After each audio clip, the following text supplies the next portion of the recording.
All right, now, everybody. Quiet, listen to me. We're going to start a show. Now, some of you people have been with me before. You know it's going to be a tough grind, but we're going to have a show.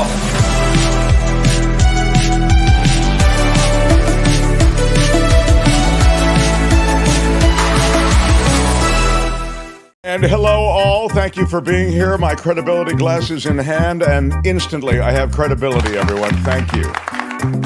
The commish is back today. It is true, Jim. We are welcoming back our darling Albert. Albert, thank you. He was in Taiwan.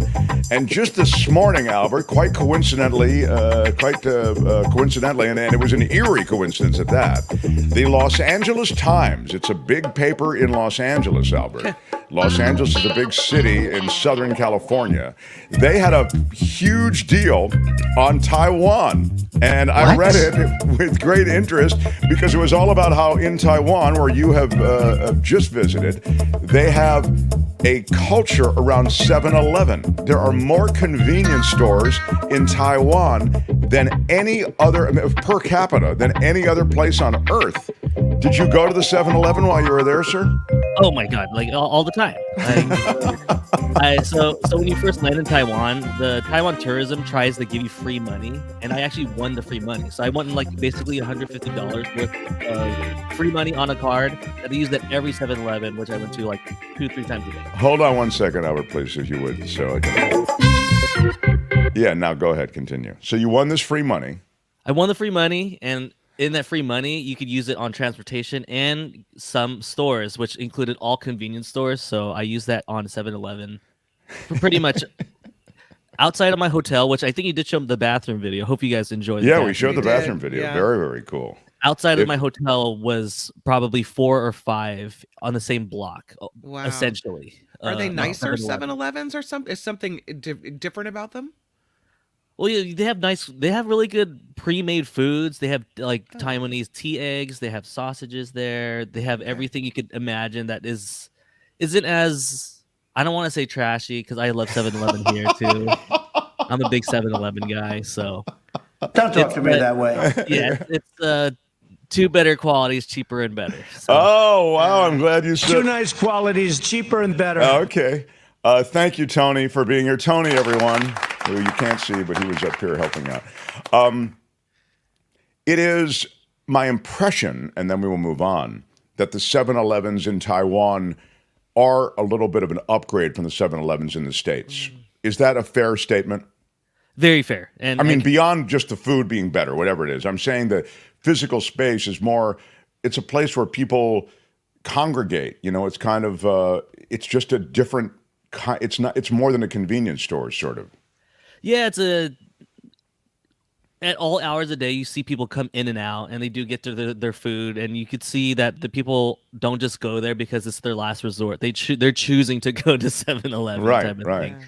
You know, and Janet's asking, if it's similar to Japan? Yes, it is, and Korea. And there's, like I said, their set meals are crazy. Like it's like a full-on gourmet. It looks like a gourmet, like TV dinner, almost. Yeah. I was in Ukraine, actually. I have a lot of stories from being in Ukraine, but I was in Ukraine maybe 10 years ago, and McDonald's there is totally different than McDonald's here, but in weird ways. Like, it's still a fast food place, and it's still kind of not high end, but just the way it's done, kind of with even faux wood that's on the walls and stuff, it feels a little bit nicer. Okay, I can't even describe it. Just has a vibe to it that's a little bit nicer, maybe 28% nicer than a McDonald's that you might find here in America. Yeah. And I mentioned McDonald's because I don't know if this is true at 7-Eleven in Taiwan, but the 7-Eleven is huge in Mexico too, says Crazy for Cash. The Ukrainians would literally meet there for like dates and meetings. It was sort of a cross between a high-end Starbucks and a fast food place. I mean, imagine taking a date to McDonald's. I mean, you wouldn't, on a first date, say, hey, why don't we meet at McDonald's? And you can go, really, dude? I mean, McDonald's. I mean, after we've been going out a while, maybe McDonald's, but, you know. It's a wild idea, but it just might work. So, but here it was a meeting place in a sort of different way. It had a different kind of, almost a shimmer to it that you won't find in America. They sell beer at the McDonald's in Germany. That's another point. A McDonald's over there is different because alcohol is served. So that always changes up the vibe. So The Mark Thompson Show. I hope the audio is one of the reasons that Tony was here. I just want to kind of get this out of the way to acknowledge that we've been dealing with some audio issues and some levels that aren't quite completely even. And so we're trying to fix that on our end. There's also, frankly, a part of this that we can't control because as it goes out into the magic of the internet, stuff happens to the audio. And we're all coming, as you know, and most shows, right, they have people coming in, interviews from different places, and we're no different. So the audio is something that we are focused on. We're not ignoring. And in fact, Tony made a special trip. When Tony makes a special trip, it costs us money. And the fact is, he's worth it, though, because I think he's kind of, helped out to make this better. Calvin, who is the shadow producer of the show, says the audio is good. Now, The Mark Thompson Show. the commish is back, and I'd like to quickly get you into my favorite thing.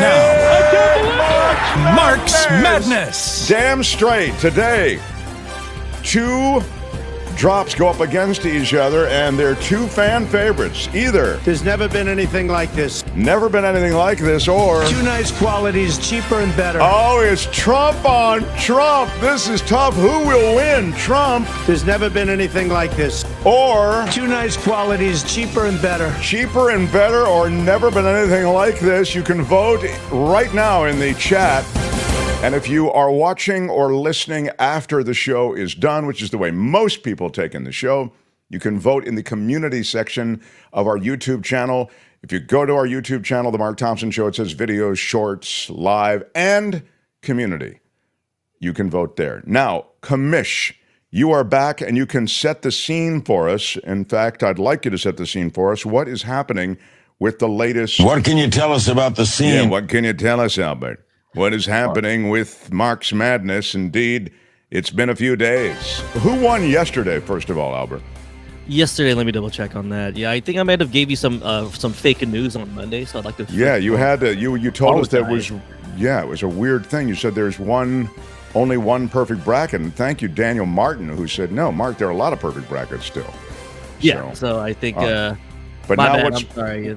I just landed and I was trying to rush some information to you. That's okay. Can we vote? Can we have a vote for no more Trump drops? Says Colleen. I'll take a meeting on that. All right, the commissioner's office is always open. Yeah, I need that. So now, what do you have, Albert, for what happened yesterday, please, sir? It was a runaway, actually. I thought George Santos would be a strong drop because he's a name, and he name dropped you.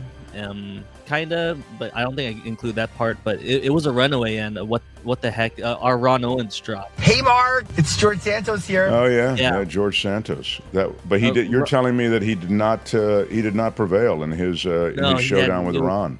Yeah, it was Ron. Ron ran away with it. What the hell is going on in the United States of America? So that makes it to the next round. Okay. That makes it to the next round, and also a former champion. Why Are You Yelling?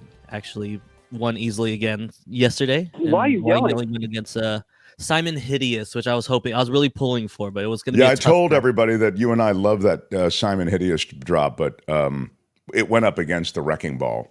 Why Are You Yelling is just unbeatable. So now take us to the brackets again. We're still in the first round, but there are a couple of notable.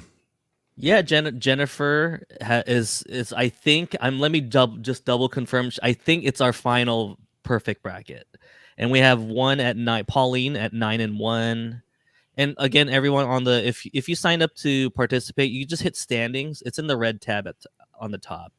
Yeah, and you can see how everyone is doing. Right, exactly. So the and a whole bunch of people are 8-2 and 7-3. 6-4. I'm looking for Mark. You are one of those who are at 6-4, along with the Culture Blaster, Michael Snyder. I was destroyed primarily because I took the advice of Courtney, who you can't go with the drops you like. You have to go with the drops you think are going to the next round. And I forgot that when I was. But we've got a lot of. You have to choose with your gut, not with your heart for this the one. leaderboard is crowded, though. So we're looking forward to a spirited continuation. In fact, next hour, I will just preview next hour, a top seed, again, is going up against Can't Say You Love Your Country. The top seed is Seriously What the F. So that's all happening next hour. But this hour is Cheaper and Better going up against Never Been Anything Like It. You vote for one to There's go never been to the anything next like this. round. Exactly. Two nice qualities, cheaper and better. So there you go. That's the latest. The commish is back, and we're excited to have him back, everyone. The Mark Thompson Show. Meantime, in Donald Trump land, just because he is likely the contender to take over the White House and never give it up, he has lost his bid to block testimony from Stormy Daniels and Michael Cohen in this hush money trial. You know, he's accused of paying hush money ahead of the 2016 election because he didn't want it out there that he had been rolling around with Stormy Daniels. And there was an effort on the part of Trump to block testimony from Michael Cohen, his former lawyer and fixer. By the way, it was always astounding to me that Michael Cohen had the title of the fixer, and it was reported by media when they referred to Michael Cohen as the president's lawyer and fixer. Fixer? Who else had a fixer? Did FDR have a fixer? Did Ronald Reagan have a fixer? It's the craziest thing. Now, they might have had a fixer, but they weren't called fixers. Oh, I don't think. We can ask John Rothmann when he gets here. It's always just amazing to me. Anyway, Michael Cohen, who was charged always with handling the dirty work for Trump, paid off Stormy Daniels, the porn actress, and now the testimony from both Daniels and Cohen will be admitted into the courtroom and this proceeding. Trump's lawyers tried to say that the testimony from Stormy and Cohen would be immaterial to the case. How is that even? I mean, it's central to the case. Are you kidding? Yeah, the case is all about that. That's exactly. Right. There was also in this case, it'll be interesting to see how they lay this all out. And as you know, I feel as though this soil has been tilled. I wish we could get to the documents case. It's so clear. There is such clear criminal activity on the part of Trump and his henchmen to move documents, steal documents, really. I mean, it's an espionage case, and yet because of this judge in Florida, it will not be heard before the election, and, I don't know if it's ever going to be heard.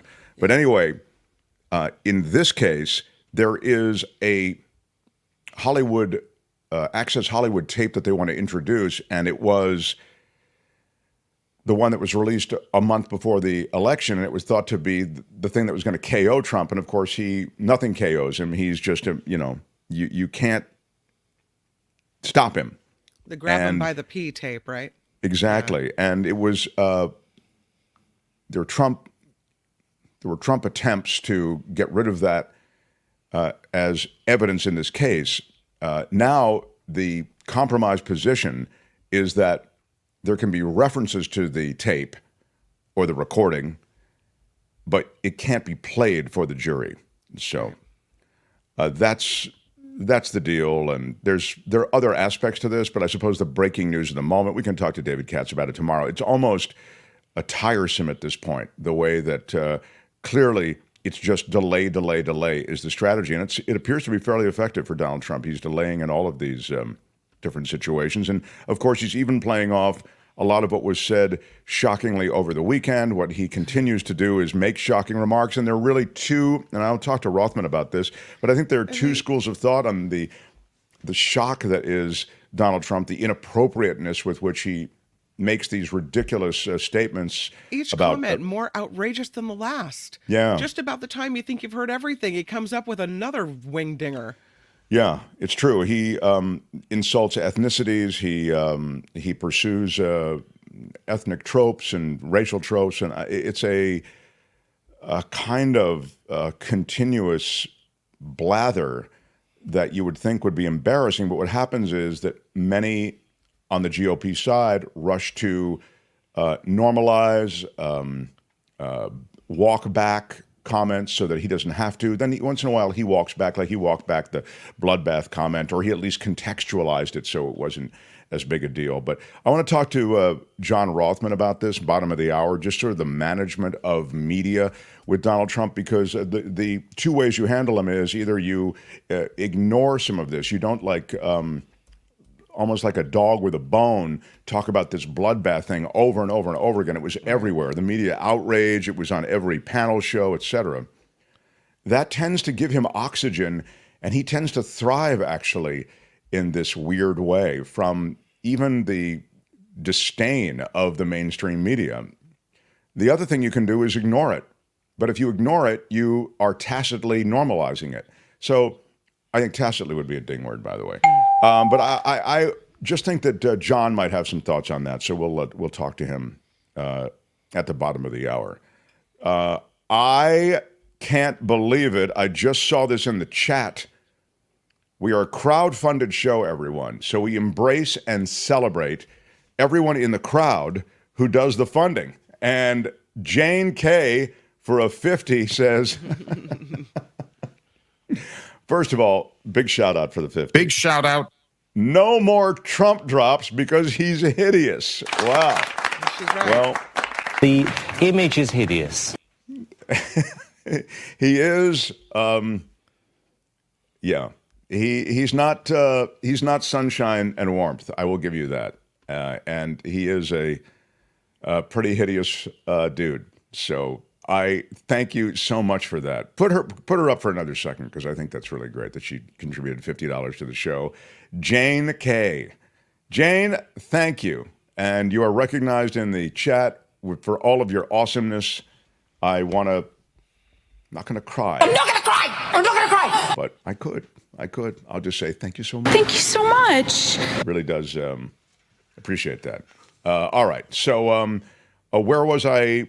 I was going to quickly mention something that was coming up on the show. Belinda Waymouth is part of our It's the Planet Stupid. We look at the environment, we look at the Earth, and Belinda is away, but we've actually recorded a segment for you. We recorded it just a day or so before she left. And she is in the Grand Canyon, and she sent us some videos. Now, Albert, when do you want to run those videos? Would you like to run them now, or would you like them run them closer to her segment? It's up to you, sir. Closer to her segment would closer be to her segment. All right, you are Albert. Thank you. You are back in the captain's chair. So, the appeals court has again put this law on hold in Texas. Isn't that right, Kim? There was a law that cops in Texas, if you were with us yesterday, we reported this, could make arrests and actually deportations in Texas for those who had come across the border illegally. Hey, you look a little too brown. Can I see your papers? Can I, show me your papers, please? Hey, this isn't the first time we've done this in this country. It may, we have short memories sometimes on this stuff, but you remember that guy, Sheriff Arpaio? Wasn't he a sheriff down there? In Arizona. Yeah. And he basically did the same thing. He, deputized his thugs to round up these people. He had them in camps down there. He essentially took what is a federal jurisdiction and a federal responsibility, and he seized it for the state and for local law enforcement. And that's what Texas was trying to do. And there's been a back and forth between the Supreme Court and the lower court. But now this appeals court has issued an order essentially blocking the law's implementation, so it's not going to be going into effect, at least immediately. The overwhelming fact, and again, we'll touch on this with Rothmann, is that border and immigration is handled by the feds. It's not a state thing. Yeah. States do not have the power to deport someone. So this is a real disconnect, and it represents a tug of war, I think, between a couple of things. One is sort of the extremist politics and nativist politics of the day. That's if you want to call it Trumpism, the MAGA movement. And it also represents an ongoing split in the way America is seen by Americans, and the sense that the federal government doesn't respond to our needs at the border, therefore we're going to take charge. And this is a dangerous way to be. Now, you can see it play out over women's reproductive rights also. So once this genie's out of the bottle, it may be very hard to get it back in. But we'll talk to John a little bit about it. I think it's really provocative. Mark, you undercharged for the meet and greet based on your talents and roster of guest stars on the day, it says B.O. While I appreciated it, now I feel compelled to top off my contribution as one more thank you for such a wonderful evening. Wow. B.O., big shout out. Big shout out. B.O. is in Chicago, everyone. That's right. Our viewer listener in Chicago, he was there for the meet and greet, and he's great. I mean, he's clearly like a regular viewer and follower and supporter, and he supports financially, and he participates, and it's really, I'm sure he shares the show, which is really like the most you could ask for anybody. But wow, to toss us a little something today, thank you so much, B.O. And I might say thank you so much. Thank you so much. But what I also would say is it was so much fun, the meet and greet. It was so much fun to talk to you. It was so much fun to talk to everybody. We did have a lot of guests, and a lot of subjects came up, and it was really interesting to me.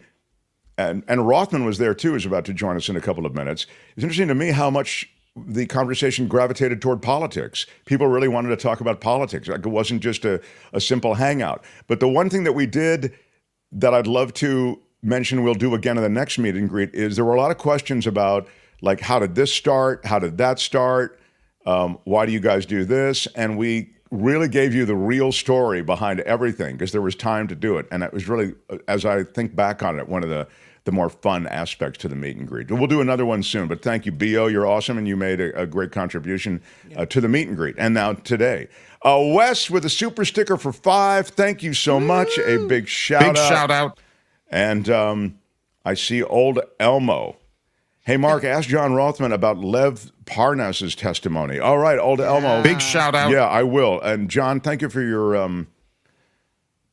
your patience always. Rothmann jumps on early so he can hear our yammering. Then he can come in and set us straight. Elwin with one of the coolest names in our audience. Thank you for the $3 super sticker. Daniel Martin points out 50% tip is very generous. Yeah. Very cool. All right. Kim's News. We can do a newscast with Kim, see what's going on, check in with John Rothmann. Before we do, I do want to remind you. Now, Mark's Madness. 2 drops are playing off against each other this hour. Don't miss out on the action. You either vote for... There's never been anything like this. Or... 2 nice qualities, cheaper and better. That's right. Either... There's never been anything like this. Or... 2 nice qualities, cheaper and better. I mean, Trump on Trump competition is pretty sweet when you think about it. So there's that. Vote live in the chat now and until midnight tonight in the community section of our YouTube channel. All right, Kim's News. Smash the like button like a boss. It with your iron rod. And then the professor comes through. John Rothmann. Mark Thompson Show. The Mark Thompson Show.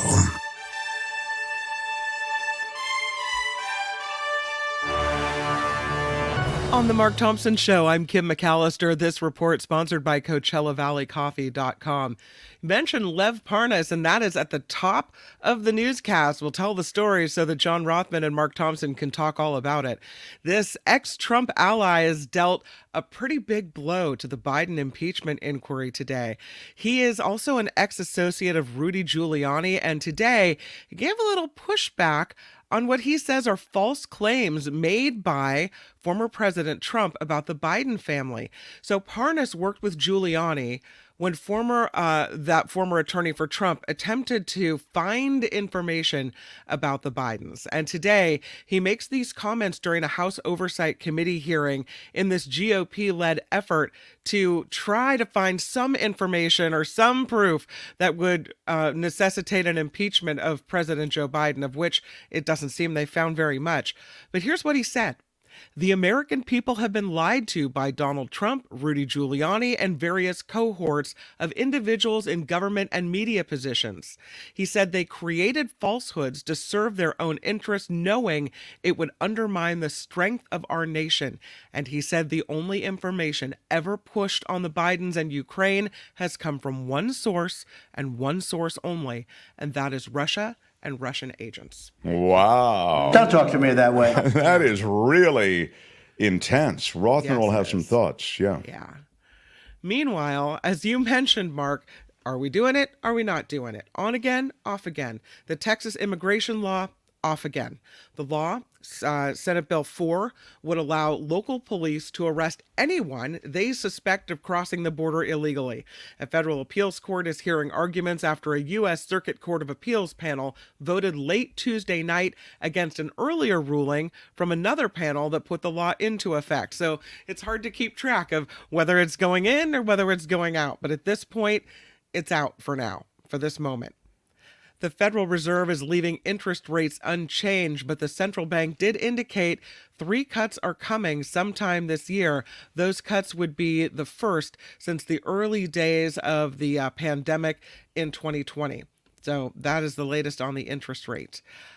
In addition, the ranking member of the House Oversight Committee is calling, as kind of mentioned, the Republican-led impeachment inquiry of President Biden the most spectacular failure in the history of congressional investigations. That from Maryland Democrat Jamie Raskin, saying none of the nearly 20 witnesses have identified a single act of wrongdoing by the president. And of course, Kentucky Republican James Comer accusing the President Biden of using his political influence to make his family rich. With both presidential party nominations wrapped up, most of the focus on the primaries is on the down-ballot races, and a pair of Trump-backed candidates scored victories in yesterday's Republican primaries. Bernie Moreno won the GOP nomination for U.S. Senate in Ohio, while Vince Fong in California will be advancing to the special election for the seat of interim replacement for former House Speaker Kevin McCarthy. I will say, though, that Fong didn't get more than 50% of the vote, so that one goes down to a runoff. 3 Idaho Department of Correction officers are recovering from gunshot wounds after an inmate escaped this morning. The suspect opened fire while an inmate at Boise Hospital was being put in the back of a prison van. A manhunt underway for the escaped inmate and his accomplice. It's like a movie out there. And I have a video. This you could call this bonehead of the week, honestly. It's hard to believe that some people aren't a little bit more wise. But there was a man who was at a ski resort and he saw a coyote hanging out near his car. And he thinks to himself, it's a great idea to see if I can get this coyote to maybe let me pet it. Oh, my God. What? I can only imagine where this is going. I mean, this is a wild animal. Honestly, you're going to let this thing... Okay, here's the There's video. always been, in this country, 30 to 35% idiots. Yeah, that's just, there you go. Yep, and so it bites him. Do you see that? Of course. It got him. It got him right in the hand. God. That's exactly what happened. Good for the. There it is. Yeah. See the bite? He puts his hand out so the coyote can come and, sniff his hand. It's not a dog, sir. No, it's not a dog. Plus, So it's not good for the animal either for it to become in any way familiarized with humans to the point that it goes up to them. Most humans don't have great things planned for these creatures. This skier at Mammoth Mountain here in California really miscalculated how this wild coyote would react to an offer of friendship. It didn't go well. This video shows the man extending his hand to the wild coyote in the parking lot of the ski resort. The animal bites him in the hand. Now the skier has to get rabies shots for trying to interact with this animal. And I've heard those are pretty painful. So, I mean, I'm telling you, idiot of the week. Who puts their hand out? There's never been anything like this. It's a wild coyote. What do you think is going to happen? What the hell is going on in the United States of America? Oh, Anybody man. else have anything? How about You just don't get it. Good, very good. You don't. Come on. Albert, if you can help me by, here, I can take that down. Okay, perfect. And so I will finish it up because I had the story yesterday, but I don't think I managed to get to it. And it's Travis Kelce in talks to host Are You Smarter Than a Fifth Grader? Wow. They're doing What? Yeah. Wow. They're doing a reboot of this on Amazon Prime. And so now Taylor Swift's boyfriend, is that what, can we call him Taylor Swift's boyfriend? Or I guess, okay. So he's a football player and a Super Bowl winner in his own right. Yeah, I like to call him Mr. Swift. Yeah. Mr. Swift. He might become a game show host. That's right. Yeah. If the deal is sealed, it would be the Kansas City Chief tight end's latest foray into entertainment. He previously starred on a reality dating show, Catching Kelce. He appeared on Saturday Night Live, of course, and he hosts a podcast with his brother. According to Variety, the new version of the game show, originally hosted by Jeff Foxworthy, would rely on celebrity guests rather than children. Well, welcome to Family Feud, everybody. I'm your man, Steve Harvey. Yeah, maybe he'll bring a little Steve Harvey to the Are You Smarter? You know, the announcer for Are You Smarter Than a Fifth Grader? Anybody? What is, Mark Thompson, please. Yeah, Thank you very okay. much. Thank you very much. What It's does kind he of say an all the easy time, question. Albert? Is it hoo, hoo, hoo, or something? He's got this thing he says. I could really do without it, but, you know. Does he? I didn't know that, Albert. He's got something he says? Yeah, he has a little, a line. He's got like a catchphrase? Yeah. Uh-huh.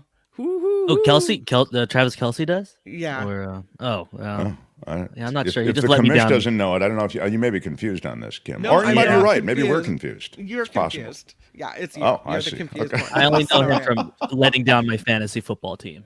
Oh, well. You do not know what you are talking about. Okay, I think somebody doesn't. I don't know exactly who it is, though. This report is sponsored by the amazing people at CoachellaValleyCoffee.com, who are doing something right down there in Coachella Valley because their coffee is wildly wonderful. Their tea is so, so tasty.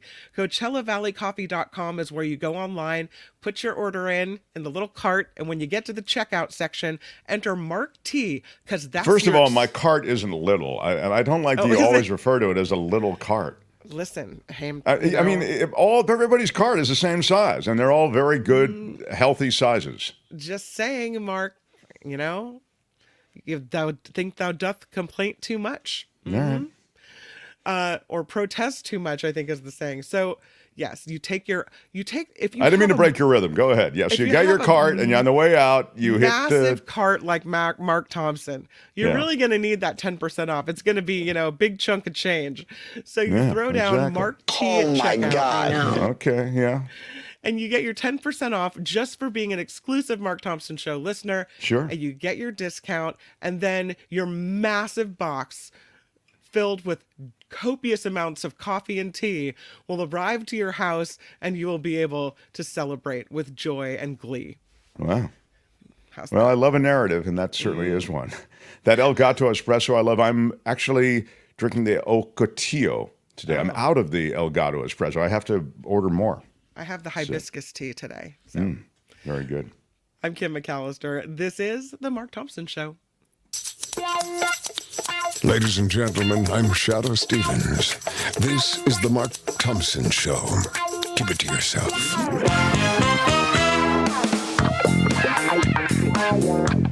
Who's Mark Thompson? How about it for our brother in arms? He is the professor.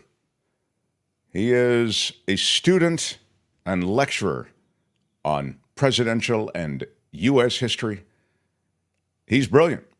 And he used to do a radio show on the station from which we've come, KGO. It's now gone away. And he lives on with us here in addition to all the other places where he lives on. He's a liver, and he's an honor. And this is the Honorable John Rothmann. Hi, John.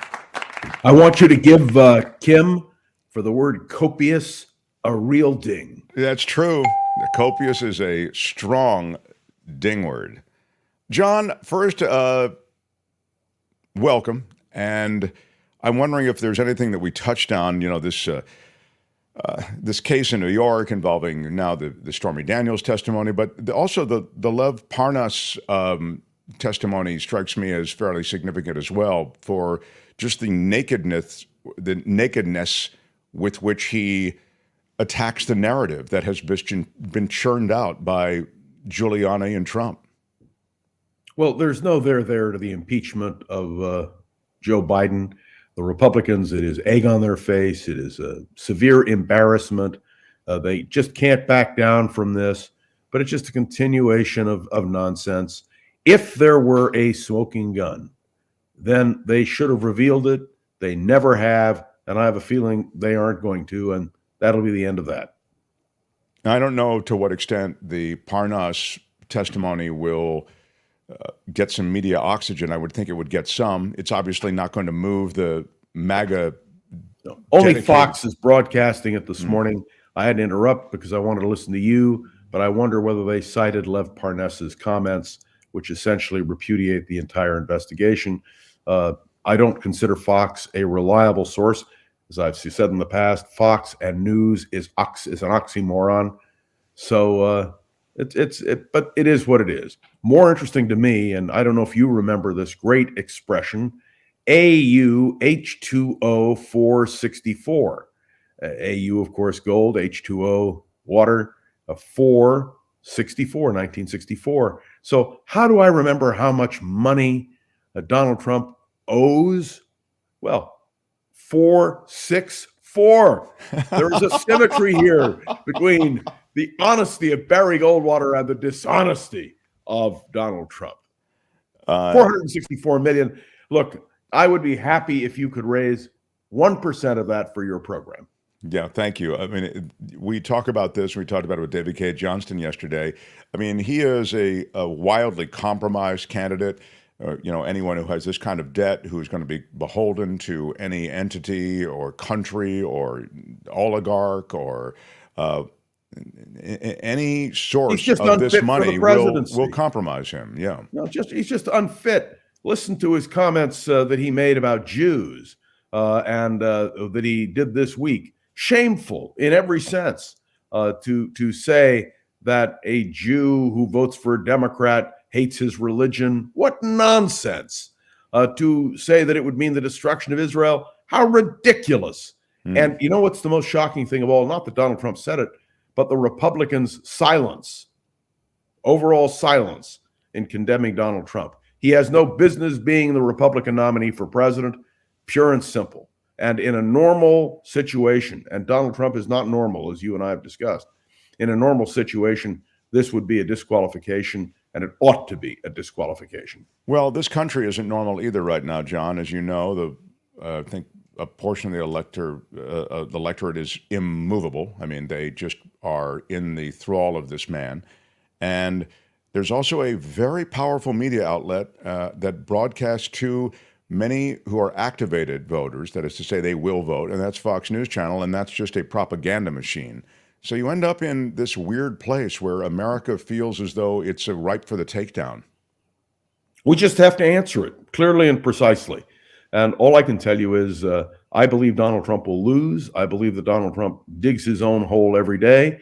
I don't know where he's going to come up with $464 million. I don't know how he's going to get around the discussions that he has had dealing with Jews, dealing with Ukraine, dealing with, well, so many different subjects. So let's give him enough rope to hang himself. And I believe the American people have good sense. I really do. And that's why I don't believe Donald Trump can be elected president of the United States. What's sad, by the way, in Ohio, he made an endorsement. The person he endorsed is now the Republican nominee. Will go down to a crashing defeat. Sherrod Brown, I'm sure, will win that seat. But it's sad that the Republican Party is in the state that it's in. Anyway, I know there are other subjects you want to No, but I love that you mentioned that. And I also like that you, and I think you do this a lot, you come back to the fact that you do have faith in the country as represented by most of the American people. I wish I had that same faith. I think the country's shown that we're a place that is capable of doing good things and also capable of doing some really misguided things. So we've always known that. Yeah. But on balance, I think the American people understand. Let me remind you, Donald Trump has never won the popular vote in any election that he has run in a national sense. He won the electoral vote because the Democrats, frankly, did not stage the kind of campaign they should have in 2016. In 2020, the Democrats came back. They came back strong. Donald Trump lost, and he will lose again. The tragedy in all of this, and I don't want to be redundant, and I don't want to continue to emphasize this point, what's really going to matter, Mark, is when you and I enter into a dialogue about what the Republican Party is going to do after its massive defeat, because that's where they're headed. Well, I think the other tragedy is that the damage done by the Trump administration is played out in the Supreme Court. And the same is true under George Bush, the younger George Bush. These are two people who should never have been in the presidency. They didn't win. And as a result, now, again, like when I say didn't win, I understand that Trump did win the electoral vote. They're two very different situations. I mean, I think the Bush presidency was stolen, but the Trump presidency was legitimately won, as you say. Let me just I'm just going to say that the tragedy of what's happening in that Supreme Court appointments is being played out every day in America. Now, you, please. Yeah, I just want to say that very soon we are going to have a verdict from the Supreme Court on the question of blanket amnesty for a president of the United States, whether or not a president's above the law. I believe the Supreme Court decision, I'm sticking my neck out to say it, I think the Supreme Court decision will either be unanimously against Trump or it'll be a 7-2 vote. I think it's possible that Alito and Thomas would vote with Trump. But make no mistake, when Donald Trump talks about the fact that if he loses, it will irreparably damage the American presidency, my answer is if he wins, it will irreparably damage the American presidency. What he's doing is what Roy Cohen, of infamous notoriety, suggested to him: just go on the attack. If they accuse you of something, go ahead and accuse them of something. Just deflect. And I think that is what has happened. But I must tell you, I will be shocked if the Supreme Court upholds his blanket immunity. And if they don't, and that decision will come down, I think, sooner rather than later. If they don't, then Donald Trump will face all of the charges which he so richly deserves. And let me say a word about Georgia. Well, before you say anything about Georgia, let me just say that he got what he wanted from the Supreme Court, because I think you're right. Most of the legal scholars with whom we interact agree with you that the Supreme Court will rule against Trump. But in taking the case at all, which they never should have done, John Rothmann, you know that, the judgment at the lower court was very well written and very well cited. There was no reason for the Supreme Court to take this case up. It buys Trump more time. And in the game of delay, he again wins. But now, let me point out to you, the Supreme Court had to take it up. I'm going to disagree with you on that. It's the same statement I made about Florida when the Bush v. Gore thing came up. And people said, well, the Florida Supreme Court has ruled in a logically laid out decision. It ought to stand. And I said on KGO, on an all-star panel, I said, quite the contrary. Nobody can decide the presidency of the United States in a state Supreme Court. It has to go to the federal court. And I believe the federal court in this case will do the right thing. I don't think the Supreme Court can avoid the fact that Donald Trump claiming a massive executive privilege is absolutely unacceptable. And by the way, I'm glad that will happen. I think it will set an important precedent. And frankly, I think it will be a great blow to Donald Trump, and he'll deserve that blow when it comes. Go ahead to Georgia now. Yeah, just want to say about Fani Willis, I frankly don't give a tinker's toot about Fani Willis. I care about the fact that Donald Trump tried to interfere in the Georgia election. That is indisputable in my judgment. In his own words, indisputable. And therefore, I believe that no matter what happens with Fani Willis, no matter her indiscretion or affair with her partner there, makes no difference. There's only one question which has to be addressed. Did Donald Trump try to subvert the election in Georgia in 2020? And the answer is yes, he did. It's clear. All you have to do is listen to his own words to know it. So the question is, can we, in the cloud of war, or the fog of war, if you will, this is a war, a political war. And what Trump is doing is offering up as much deflection as he can. And can you believe that he would suggest, even negotiate with Paul Manafort to put Manafort in charge of the Republican National Convention? Absurd, and ought to be a disqualifier as well. I would remind you, Manafort, a convicted felon, was pardoned by Donald Trump, but clearly tipped off the Russians during the 2016 campaign on polling data. It is beyond my comprehension, and it ought to be emphasized and understood by everyone that is the simple reality. Well, Manafort was a Russian operative. There's absolutely no question about it. And Trump wants to put him in charge of the Republican National Convention? Again, he wants him in his orbit because he wants a pipeline into the oligarchy and into the power structure that is That's why he Russia. pardoned him. Remember, Exactly. The president has absolute power of pardon, and Manafort got a pardon. And as for, well, there's so many cases here. Keep going. You throw them out, and I'll bat them back to you. Well, I mean, if you want to talk about Trump pardons, how about is it Kelly, the general? General John Kelly, who was the White House chief of staff and who Trump acclaimed. You can find the sound of that. Who now says that Donald Trump said that Hitler did some good things. And Kelly said, you can't say that. That it's absurd. He needs to be slapped down for that. And then one of the other aides suggested, well, why don't you tout Mussolini?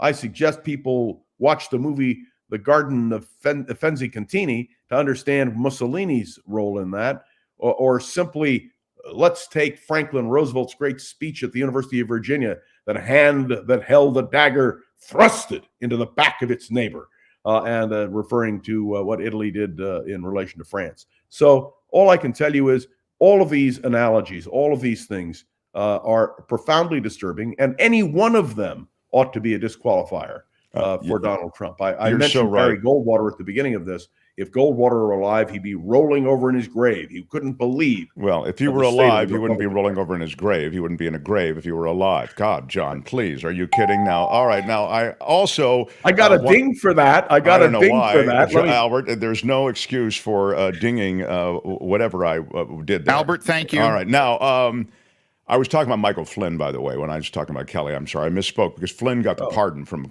Trump. That's what I was thinking about. General Flynn got a pardon as well. Remember, he served the shortest tenure as national security advisor. He is a disgrace he broke to all this the rules. country. He met with the Russians. I mean, the absurdity of it is profoundly. And now he's lionized by the right, as you know. Michael Flynn is this right-wing hero. It's absolutely obscene.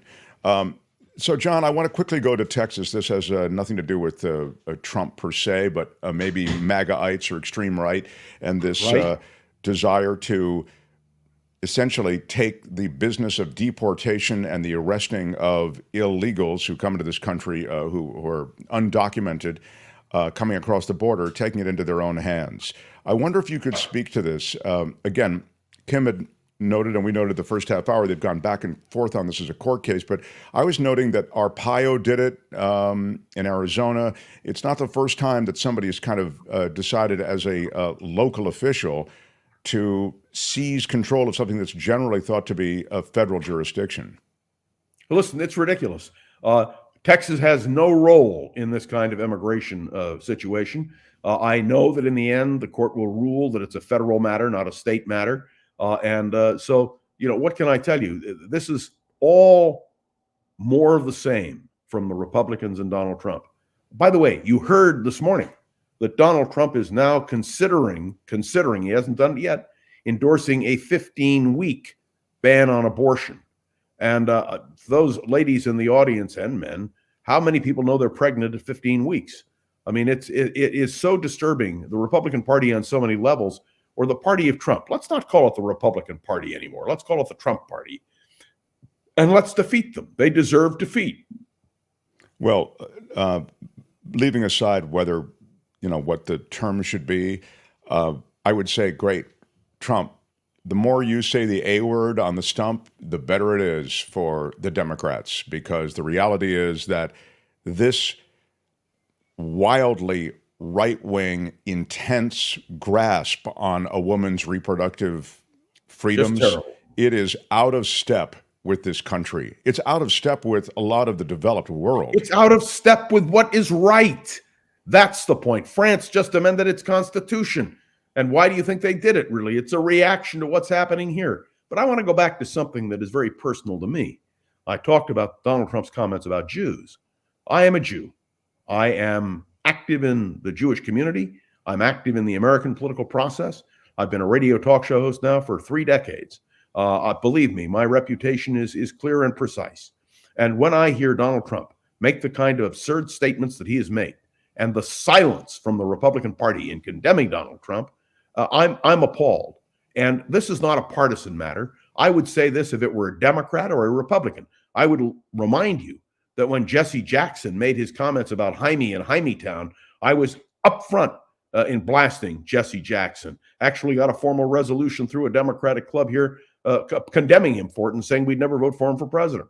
I felt the same way about Pat Buchanan. You know what Bill Buckley said about Pat Buchanan when he made his anti-Semitic comments? If it quacks like a duck and waddles like a duck and looks like a duck, it's a duck. Pat, you're a duck. Donald Trump, you're a duck. And all I can say is I say this with full indignation because Jews around the world already are feeling the rise in anti-Jewish feeling, Jew hatred.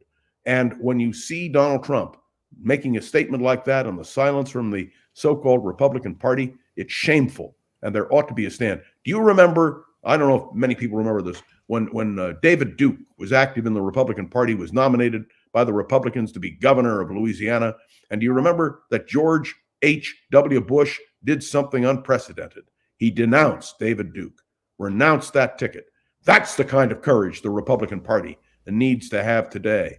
And I will never forgive, nor will I forget these kinds of intolerable remarks because they go to the heart of who I am as a human being, as a Jew, as an American citizen, and it's simply unacceptable. And I believe, let me tell you, this is just the beginning of what will be a torrent of these kinds of reactions to Donald Trump. That's why the Republican Party, I think, has made a terrible mistake in nominating him. But you know what? It'll be a liberation. And you and I, after November 5th, will talk about how to rebuild the Republican Party without Donald Trump. I've missed John's thundering, says Barry S. Now you have a little bit of the thunder back. And yeah, I think that John was saying before we were talking about 16-week ban or 15-week ban. 15-week. That's 15, what he's talking about. He hasn't done it yet. But women do know that they're pregnant. I mean, that's enough time you'd know you're pregnant. No, I'm sorry to differ with you. I have it's over 3 months, John. I mean, I've had very good friends who've said that at 15 weeks, some of them just find out they're pregnant even later. Oh. It's absurd, and it wouldn't matter one way or the other. A woman should control her own body. I mean, I agree. We agree on that. I was just trying to correct the record, but if you say so, okay, cool. I don't know when. I mean, I'm sure women who are now listening to us will email you in torrents telling you how correct I am on this one. And I won't even be here to get the dings. I will torrent. I'll ding it. The first torrent that he provided. The second torrent goes without recognition. His show is John Rothmann. The podcast is Around the Political World with John Rothmann. Again, Around the Political World with John Rothmann. You can find it wherever better podcasts are available. It's all over Apple Podcasts and Spotify, etc. And he's doing really well. And we love that you spend time with us. I want to thank you, by the way, and I want to thank everybody for the meet and greet. I said to Mark on the air, and I will say it to you now, that should happen more often. Not only was it a great forum with great people participating, but it also gave people a chance to interrogate us. And I think that is what is really critical. That's what we miss. So, Mark, you did a great service, and I hope you schedule it again. And when you do, I hope you will give me the privilege of participating with you.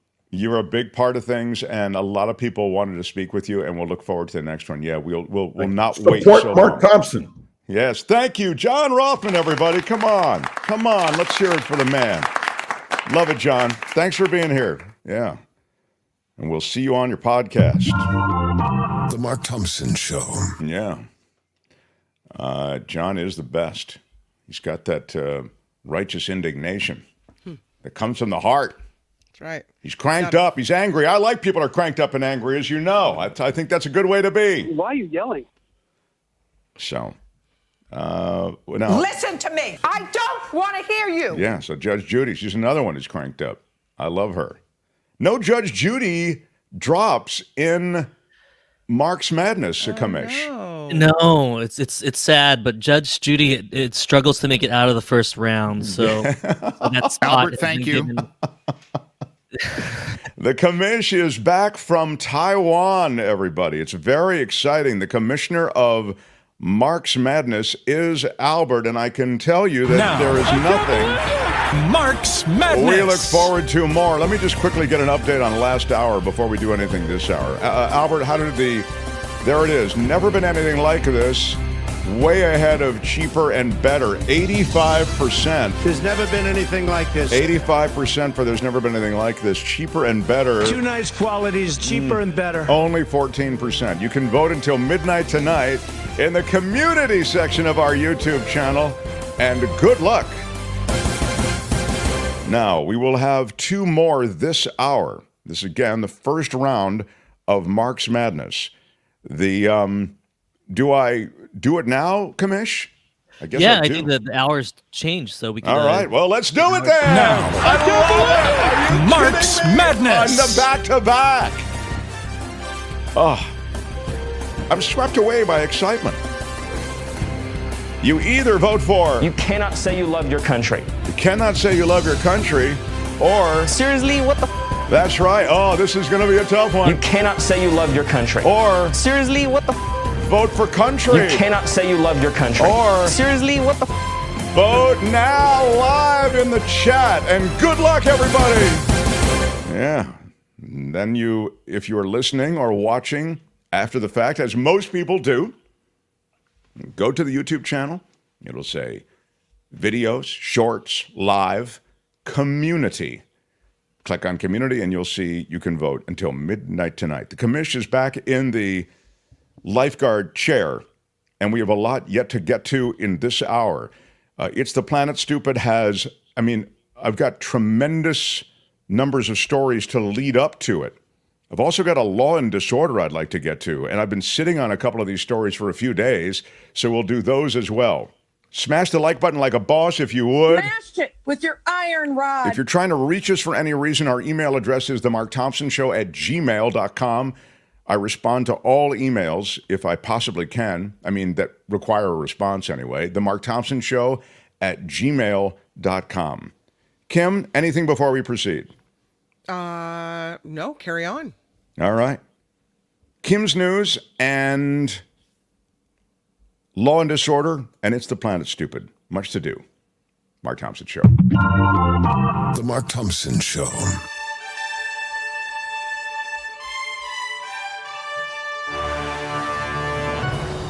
On the Mark Thompson Show, I'm Kim McAllister. President Biden is trying to shore up support from Latino voters as recent polling shows Donald Trump gaining ground with that crucial voting bloc. The President Biden kicking off a campaign tour through Nevada, Arizona, and Texas this week, making the case to the electorate why they should re-elect him over Trump in November. While speaking to voters at a campaign event in Phoenix Tuesday, President Biden told voters he needs them badly to beat Trump, adding Latinos are the reason he was victorious over Trump in 2020. He also pointed out Trump's recent controversial comments about Latino immigrants specifically. This coming as recent polls have shown more Latinos are gravitating toward Trump, with some polls even showing Trump ahead of Biden among Latino voters, interestingly. New Jersey Senator Bob Menendez, he of the gold bars, is planning to announce this week if he'll seek re-election or not. In a brief interview, the Democrat said, "When you hear the announcement, you'll understand it." Okay? It comes after reports surfaced that Menendez might run as an independent. Meantime, it was just last week a federal judge in New York declined to dismiss bribery charges against him. Prosecutors say the senator conspired with his wife and another person to act as an agent of Egypt in exchange for bribe payments. Both he and his wife have pleaded not guilty in this case. Congress has a deal to prevent a government shutdown by Friday night, but lawmakers are running out of time to pass it because a rule in the House requires lawmakers to receive 72 hours notice before a bill is voted on. House Speaker Mike Johnson told reporters he hopes to get this bill texted out by this afternoon. Major parts of the government are set to shut down by midnight Friday if the legislation isn't passed. The deal would fund the government through the end of the fiscal year. Investigators are finishing a report on the deadly Maui wildfires. State investigators' comprehensive report set to be released April 17th after a 2-month delay.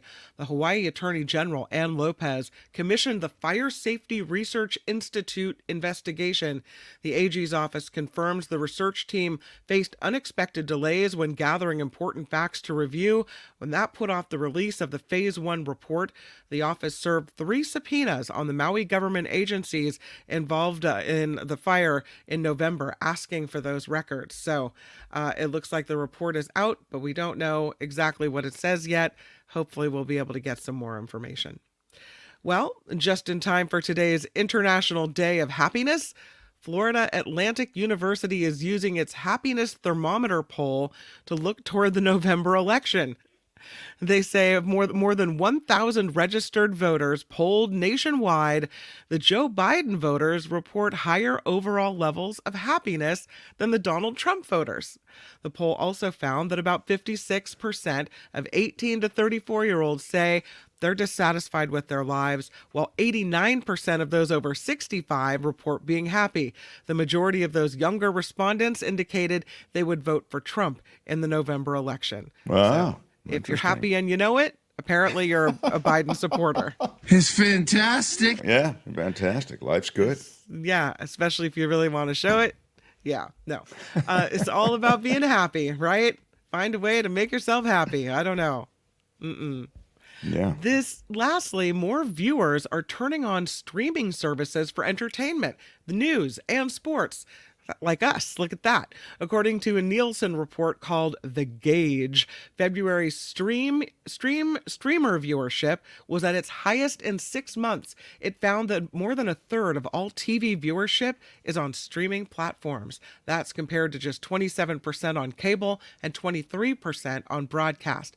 37% of the share of streaming service watchers is the highest since August of 2023. This is Casey Kasem in Hollywood. Yeah, this is Casey, and moving up is streaming. Streaming has now surpassed mainstream media. This is Casey Kasem in Hollywood. Moving up 3 positions on our survey. We're doing something right, I'll tell you. This report is sponsored by you, which means we do rely on you to help us crowdfund this streaming show, The Mark Thompson Show. Find us at themarkthompsonshow.com, the Patreon, the PayPal link, all there for your perusal, and if you're so inclined, we'd love your support.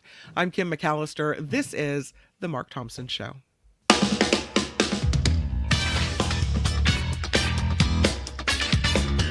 Smash it with your iron rod. I come from regular stock. There's a reason that this place is fun. Don't ever use that word. What are the porn stars doing, Mark?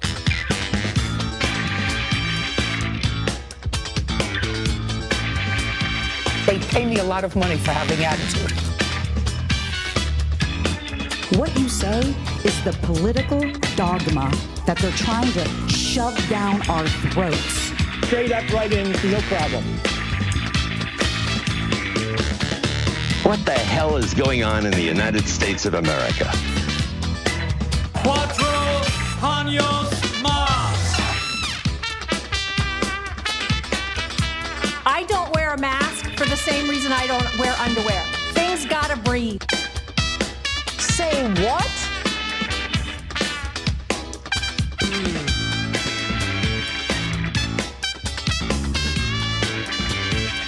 Do you have a secret talent?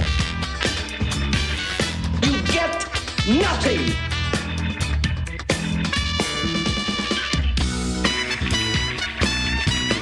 Y'all can all go to hell, and I'm going back to Texas.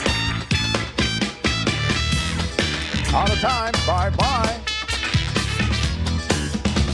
Would Did you really just do that? All right, everybody, we are rocking into our second hour. We're here every day for 2 hours. If you're in the Western time zone, it's 11 a.m. to 1 p.m. If you're elsewhere, please adjust for your time period. What? Yes, do the adjustment. Fairly basic. Usually you're used to doing the adjustment already. We love everybody everywhere in this country. We're in America, but all over the world. You are welcome here. We embrace you. Now, we're in the middle of something we called Mark's Madness, and I will just tell you that this is a spirited competition. It's a fair competition. The commissioner of Mark's Madness is Albert. He has just returned from his overseas meetings. You know, the commissioner has a number of different meetings related to Mark's Madness and other different sporting events. Albert, were any of those meetings related to any of the stuff going on with the baseball game that occurred in Korea, for example, with the Dodgers? Did you have any sports-related conversations? The rumors that Ayuk is going to be traded from the Niners? I mean, it's not looking good, but I think the one bright spot for us, because obviously we come from KGO in San Francisco, is the Giants. Actually, the Giants. I've been loving all the moves the Giants have been making. It's puzzling because we're on this roller coaster. If you do follow the Giants, longtime stadium announcer Rennell Brooks has been announcing everything, like from Barry Bonds home runs to like the no hitters, and they let her go. And then the same day they also signed Blake Snell, which was weird because the whole morning everybody's angry for letting her go. And then we get Blake Snell. We just forgot about her. So it's Albert, thank you. I feel like it's been like that for the past 2 years as a Giants fan. Like some bad news will come out, and then we'll sign somebody. Why did they get rid of the? She was the first ever female stadium announcer, and they got rid of her. Why? They never renewed her contract, and nothing has been reported officially. But former KGO host wrote something. Brian Copeland. And his son Adam, who's the new PD at KMBR, said something about management, but it wasn't confirmed. It wasn't a good relationship between the two. Huh. There was a woman that was a stadium announcer before her, even at Oracle Park. Oh, really? Oracle Okay. Park. Yeah. Mm-hmm. I wasn't aware of that. Yeah. Seems like a super cool job, you know.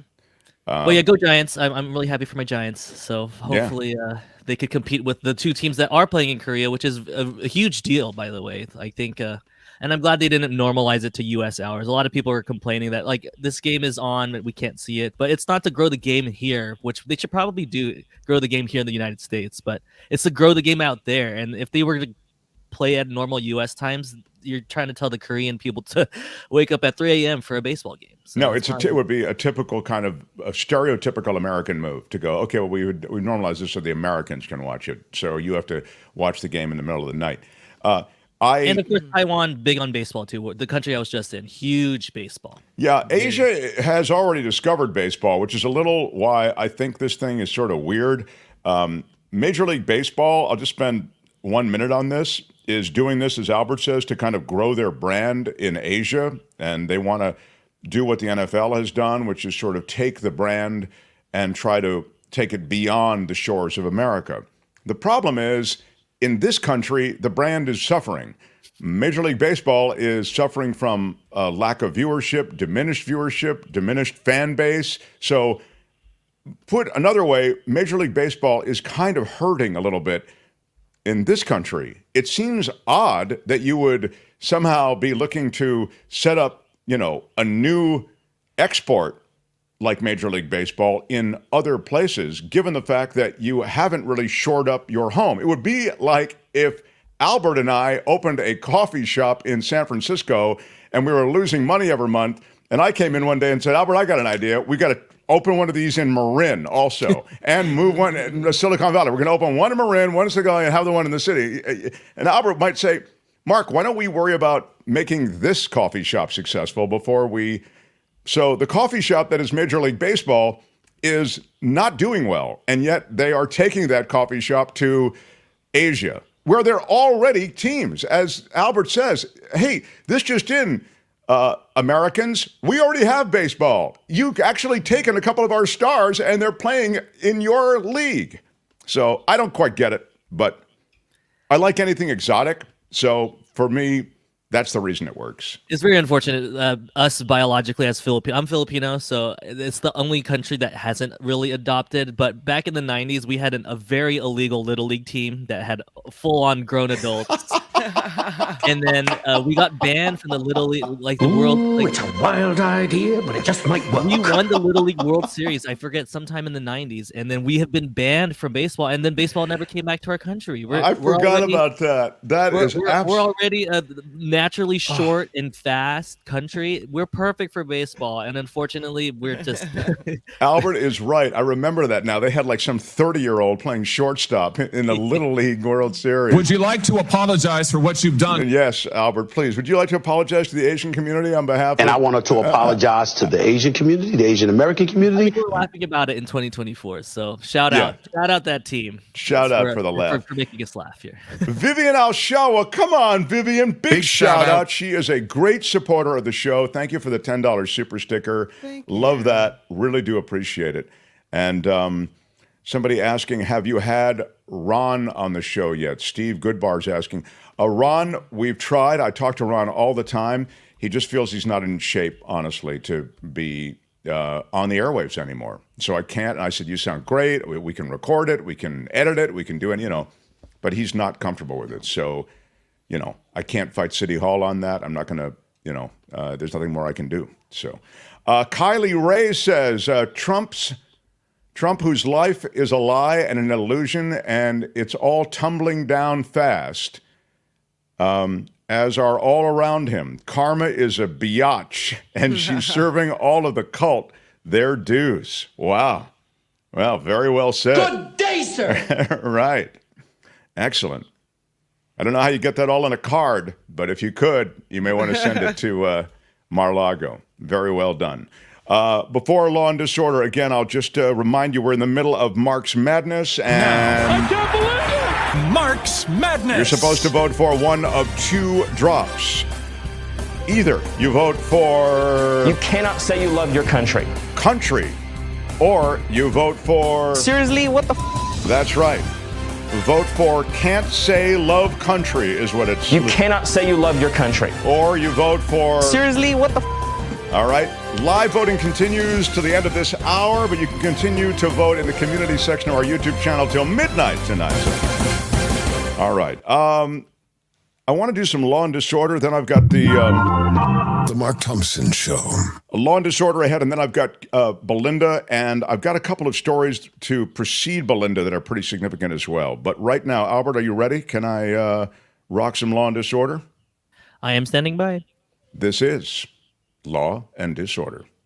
In the criminal justice system, the people, pimps, addicts, thieves, bums, winos, girls who can't keep an address, and men who don't care, are represented by two separate yet equally important groups. A cop, a flatfoot, a bull, a dick, John Law. You're the fuzz, the heat, you're poison, you're trouble, you're bad news. These are their stories.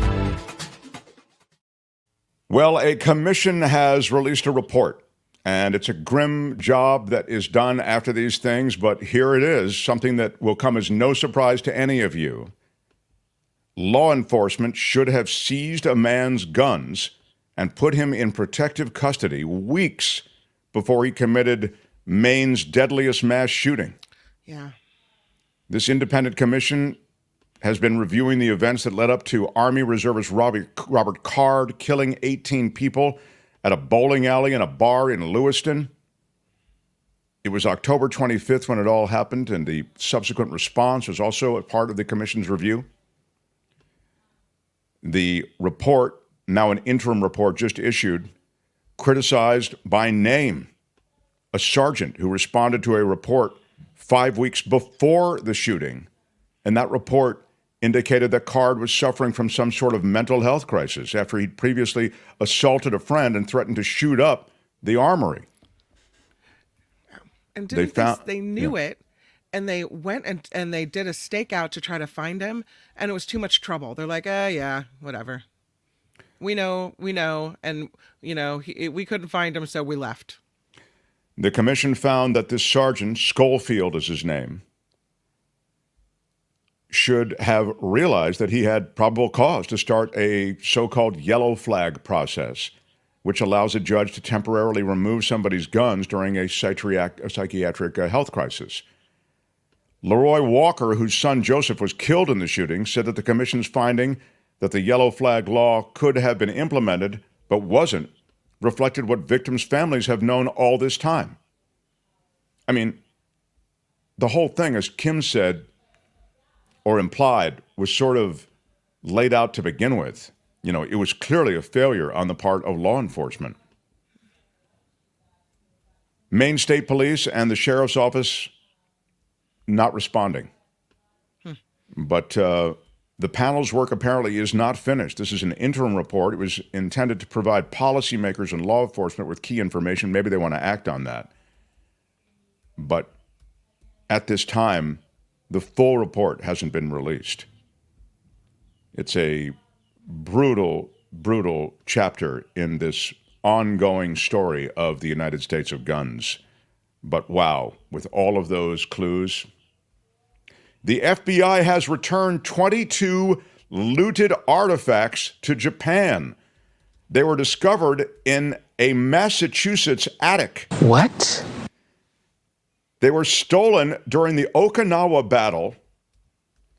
So it was a U.S. soldier who stole these things, right? And they're 22 of these centuries-old artifacts.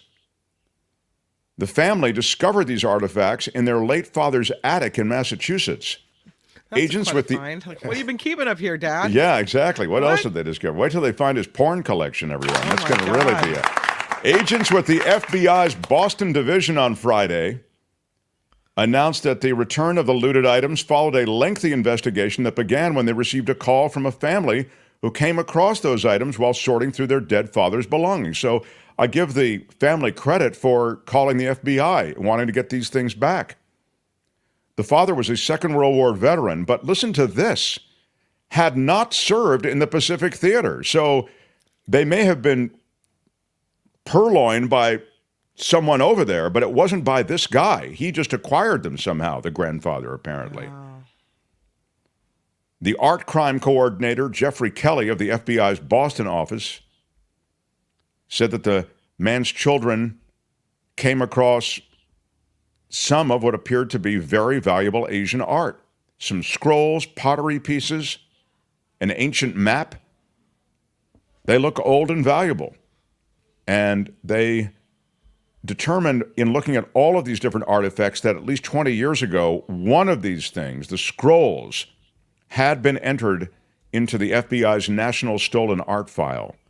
So they are on their way back to being returned. I mean, again, this is the cultural identity that, in a way, if you want to look at it that way, is stolen.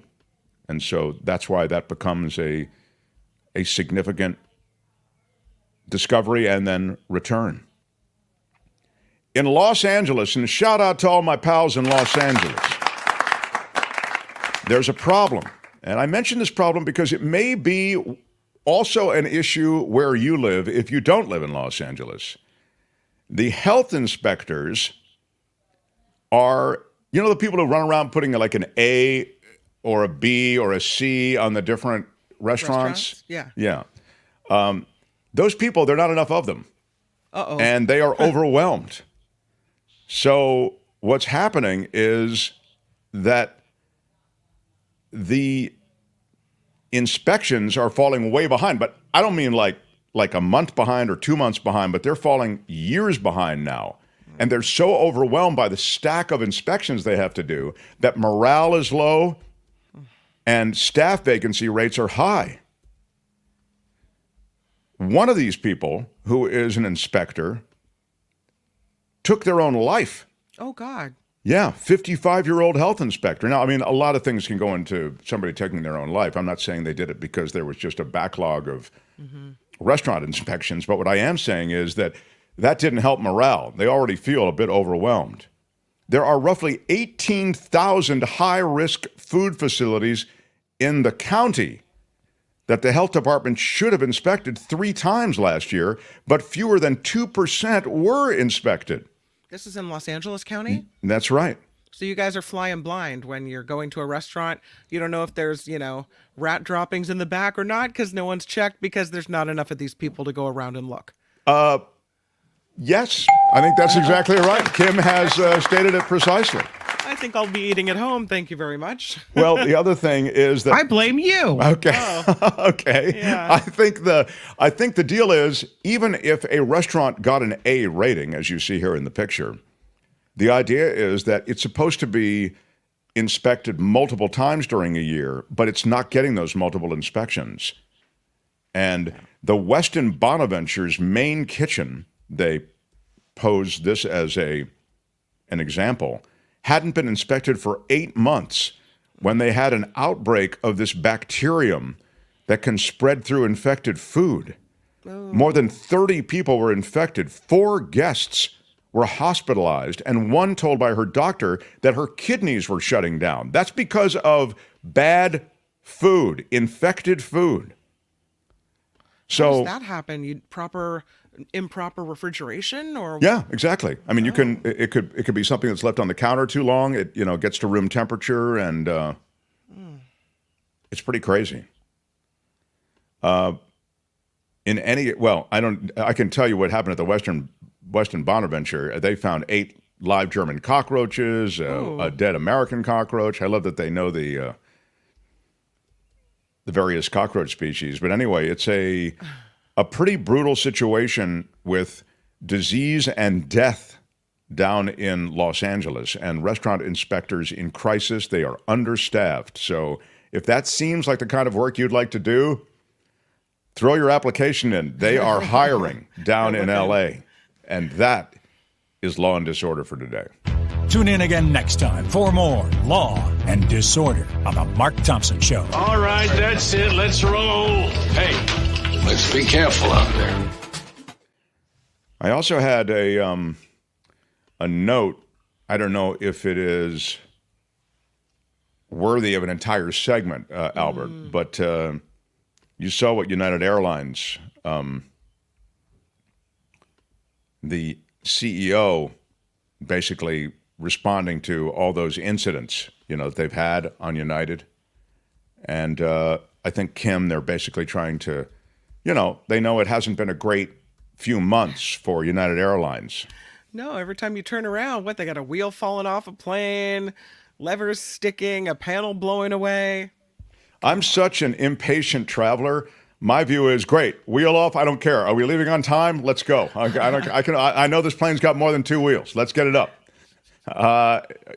It's great. Can we land? Do we have to circle the airport for a long time? That's bad. Otherwise, I want to land this damn thing. Hey, I just lost my bags to a cruise ship for 2 months. A wheel falling off my flight, I don't care about. Are my bags going to be there on the luggage rack when I get off? That's all I care about. United is one of Boeing's largest customers, as you know, and Boeing remains under multiple federal investigations in the wake of this January incident that saw a door panel blow out of a flight. And I'll remind you of something I remind you of a lot, and I think it's worth reminding you of. That's why I remind you of it all the time. We have created a system of regulation that is inadequate because the companies and corporations, that I think corporations may speak to the breadth of them, have developed beyond the government's ability to regulate them, and you end up with self-regulation. You end up with essentially regulatory capture, where the corporation's so large that it can't afford to fail. And that's what they're talking about here in the case of Boeing. Too big a company to fail. The government won't let them fail. And the history over the last 10 years is replete with examples of them being let off the hook in any number of ways. Whistleblower reports that haven't been responded to. So when we look at Boeing and the problems with air travel, I think you have to see them in the context of this overwhelming issue, which is regulatory capture, the inability of the regulatory body to actually do the regulation. There is no punishment for Boeing for these things. They're too big. So they're handling a PR problem right now, but I think ultimately the government really lets them have their way with the FAA. I mean, if you're United too Flight big, Crew then help. what's the incentive to change and do better? Right. Then. Right. United flight crew helped my brother-in-law with a health crisis on a flight Monday. Blame Boeing, not the staff. Oh, well, no one blames the staff. The staff, they're cool. I mean, I fly United a lot to the East Coast to see my mom and dad and my family, and they're great. I have no problem with United, with the people who work there. But, processes, protocols, and standards. We have processes and protocols and standards. Yeah, apparently the standards part, maybe, and actually the processes and protocols. I think you have to take a meeting on all three. So, and this is true. The lady Beatrice says we need more protection for whistleblowers. Their tattletales save lives by pointing out dangerous flaws. Whistleblowers are truly saving lives, but you're right. They're oftentimes not treated in any way that reflects that. All right, let's get some news from Kim. I have Belinda, and it's the Planet Stupid, and I want to alert our stations along the Mark Thompson Show network that we will run long. So the after party, I think, will start on the after party channel after the show ends. Mm-hmm. So I alert the after party that we will run long, but I want to get all of Belinda's stuff in. I also have some great videos from Belinda, and I am in the middle of Mark's Madness. That's right. We're in the middle of Mark's Madness, and this hour, you'll vote for one of two drops. Only one can go on. Either you cannot say you love your country, or seriously, what the That's right. It's either you cannot say you love your country, or seriously, what the It's seriously what the F, or you cannot say you love your country. Vote live in the chat now and till midnight tonight in our community section of our YouTube channel. What's the vote right now, Albert? It's kind of running away 80% to one of those drops. I don't know if you want me to disclose that yet. If I had to bet, it would be seriously what the yeah. Yeah. That was it was actually a low seed last year, and it made it to the final four. So I think it's obviously a higher seed this year. But no. I think you cannot say you love your country. I know, I like that too. But I'll tell you the one I love that you and I both loved that didn't get out of the first round. Have you ever been a member of the Chinese Communist Party? I love that drop, and it did not go. Yeah. Couldn't get that off the tarmac. Didn't get any altitude on it, Kim. I mean, have you ever been a member of the Chinese Communist Party? I guess we just don't. Doesn't go. No. I think we need to install it in our rotation for the next year. You're right. So You're right. We got to indoctrinate all the people of our show. This is true. They have to become more familiar with it. Alan Rossi says that Captain Kirk turns 93 on Friday. Oh, wow. Wow. That's pretty cool. I mean, what? This is no picnic, no summer camp. That is Captain Kirk, but that's Captain Kirk as T.J. Hooker. That's where that drop came from. But anyway. Well, Kim's news, then a lot of Belinda stuff and news of the planet as we continue. We'll run a little long today, but excited to bring you like a really hefty chunk of news about the planet and environment as we continue. Mark Thompson Show. The Mark Thompson Show.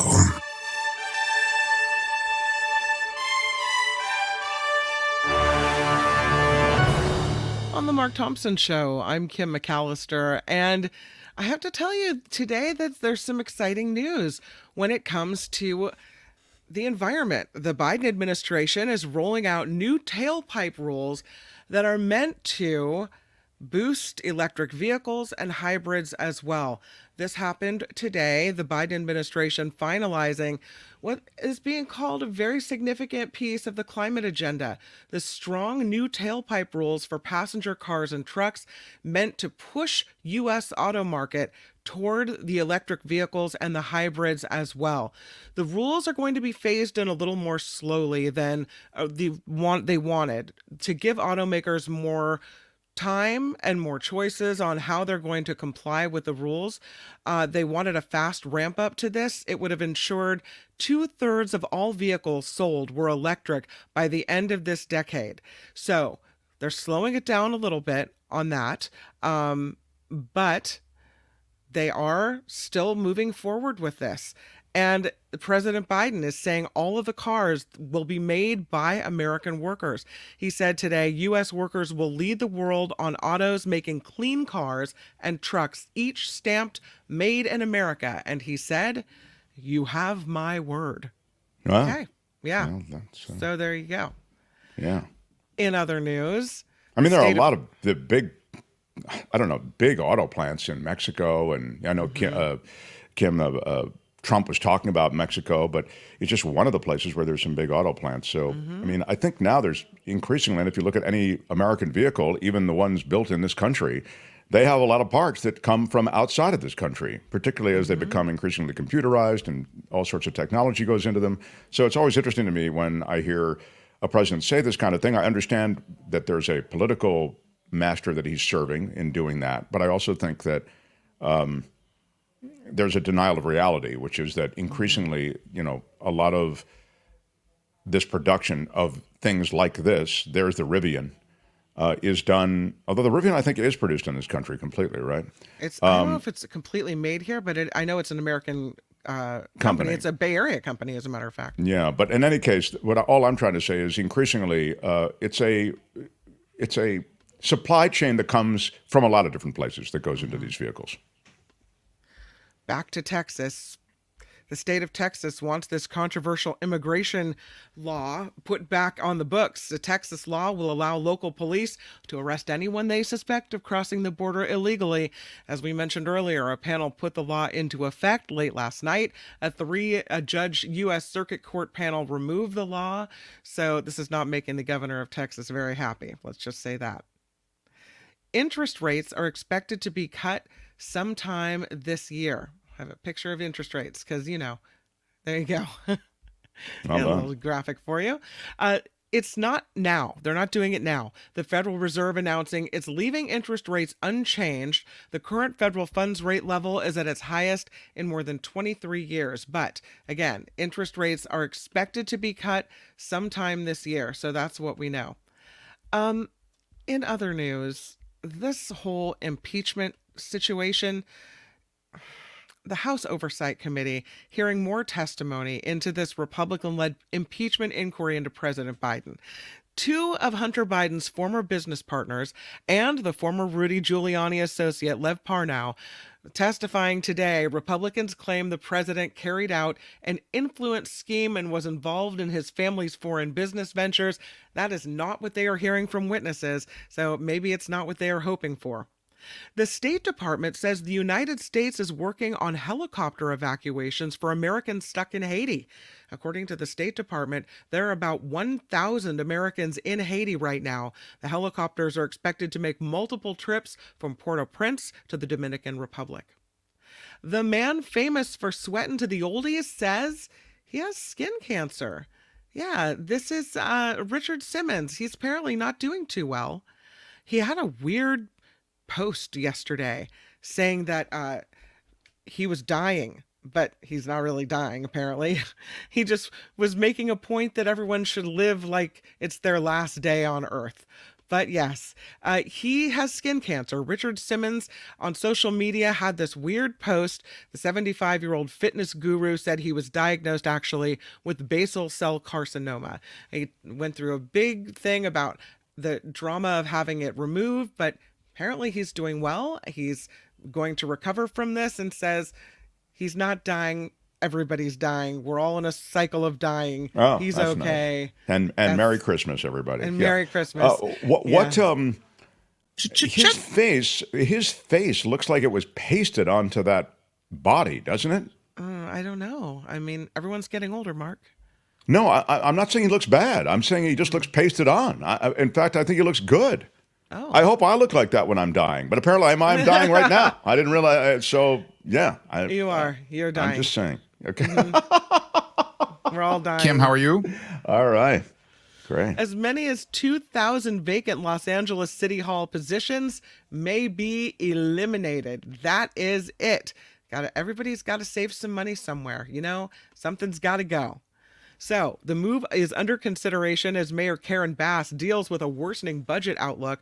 Her latest spending plan is scheduled to be ready next month. According to City Administrative Officer Matt Szabo, in order to balance the books, Bass will not only have to cut those jobs, but increase fees, delay public works projects, and cut back on consulting work. So, wow. The owners of Santa Anita Park are threatening to sell or close the race course if state regulators allow a competing course to open in Northern California. The California Horse Racing Board is scheduled to vote this week on whether to authorize year-round thoroughbred horse racing in Pleasanton starting this year. Santa Anita has been struggling to make financial ends meet since the pandemic, and more competition stands to make it more challenging for them to recover. It remains to be seen if Santa Anita's owners are bluffing and whether board members are inclined to approve horse racing at the Alameda County Fairgrounds in Pleasanton, which is interesting because I thought Golden Gate Fields wasn't doing too well, right? They were going to close down that racetrack. So why they wouldn't, I don't know, if they wanted more horse racing, put money into that rather than doing it in Pleasanton. But okay. Look, horse racing is a dying sport. Sadly, most of the dying is being done by the horses that run in those races. But it is losing a lot of popularity. And it's surprising to me that, as you suggest, somebody would want to open up a racetrack anywhere. It seems to me to be a losing business with a limited future. But if that's the plan, that's the plan. Yeah. There's a proposed office tower in Hollywood. It's being redesigned. The Sunset Boulevard high-rise was to cost $500,000 to build, but the developer reimagined the plan. Now it's going to cost $1 billion to complete her vision. Because, you want a little of this, you want a little of that. Before you know it, you're at $1 billion. Investor Maggie Miracle is her name. She says the cylindrical tower on Sunset near Gower will feature lush gardens spiraling from the base to the top of the building. She says a rooftop restaurant will be open to the public. Miracle says she hopes the 22-story building, which will be known as The Star, will appeal to innovators in the creative community. Yeah. Really? A garden spiraling from the ground all the way up to the roof on a high-rise? I've seen that. I've seen it in Singapore. It's spectacular. Oh, I think it's being done in this country increasingly. Albert, have you seen it in Asia? I think it's really cool the way they have these gardens or all of this vegetative growth from the street all the way up to the highest heights of the skyscraper. Yeah, Singapore is the one that sticks out the most. Like it's famous. Singapore is very nice in general. Go to Singapore, everyone. Oh man. Well, no wonder she got to a billion, right? I mean, that's what happens. And they are pretty when you bring, gardens to buildings. In Golden Gate Park, I think that's the De Young Museum that has the garden on the roof garden, and it's very beautiful. So I guess, I can see her point in wanting it, but you went from $500,000 to $1 billion. So yeah, that's come on, that's a lot. Yeah. Here's what one of these buildings looks like. I think I have it for you. I remember I've seen it actually in a few major cities in America. I'm trying to give you a little more time also. There are almost arboretums halfway up some of these high rises, This, I don't know if this qualifies as a high rise, but it's pretty. I think it's cool. Yeah. Yeah. And where is that? I don't know. Kim, how are you? I think maybe Singapore. Oh, there you go. In Singapore. I was just trying to look for something that's somewhat similar, right? Yeah. Vertical high-rise gardens, they call them. That is terrific. That's very, very cool. This report is sponsored by you. And that means that we do rely on you to help us crowdfund this incredible Mark Thompson show, which we're all really so proud of. You can find us at themarkthompsonshow.com, themarkthompsonshow.com. That's where you'll find the Patreon and the PayPal links. Really easy to just click on through. So thank you for any way that you support The Mark Thompson Show. I'm Kim McAllister. This is The Mark Thompson Show. We'll do it live. I'll write it and we'll do it live. All right, just to settle down, Albert, I'll get to the The Mark Thompson Show. Everyone, thank you for being here. It is our big Wednesday show. Tomorrow, I'll just mention David Katz, all things legal. We'll talk about everything from the Texas border to the Supreme Court to presidential immunity to the situation with the New York courts, all of that as we bring on tomorrow's show. Right now, I can't believe it! Mark's Madness. Mark's Madness continues. Remember, we continue this for the length of the tournament.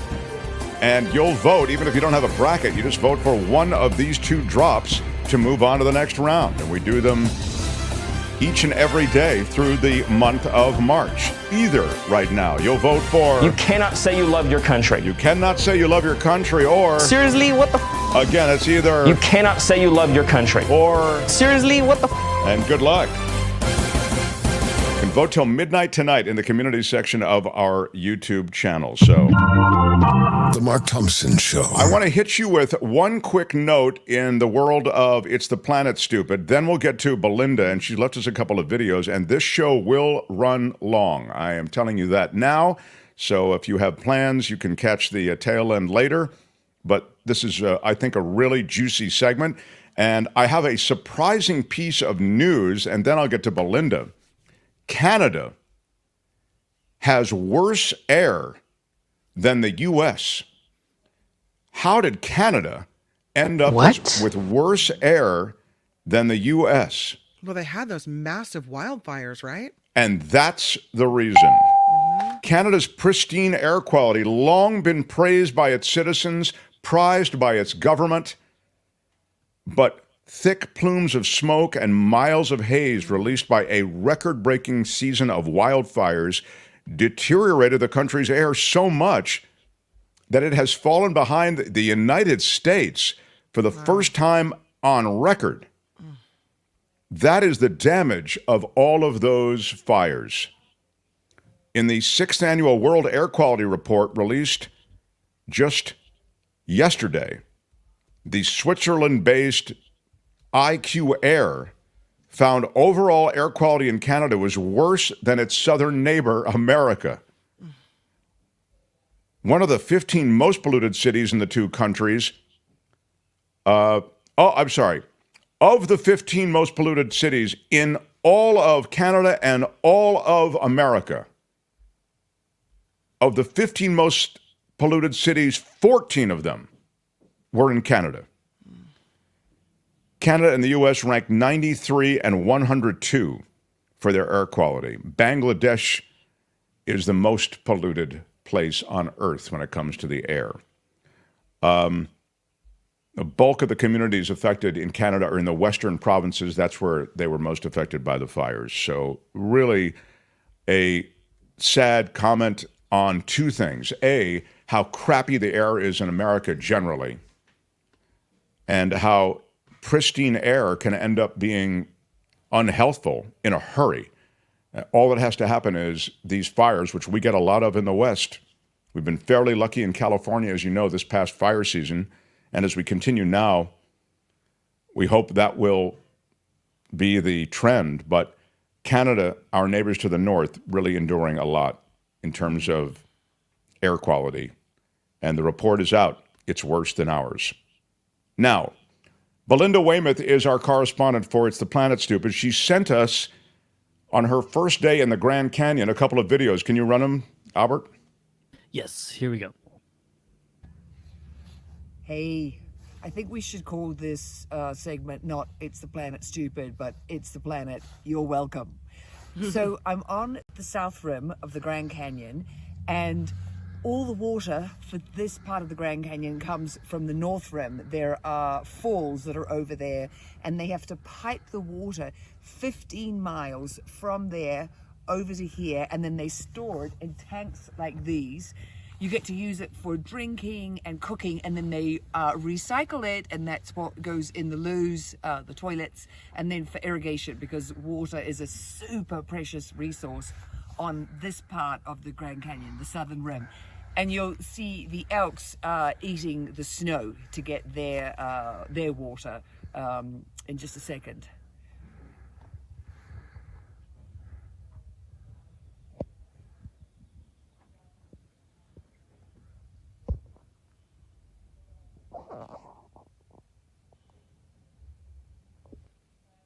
Really pretty. And Albert, you have the second video she sent as well? And Albert, you have the second video she sent as well? Here we go.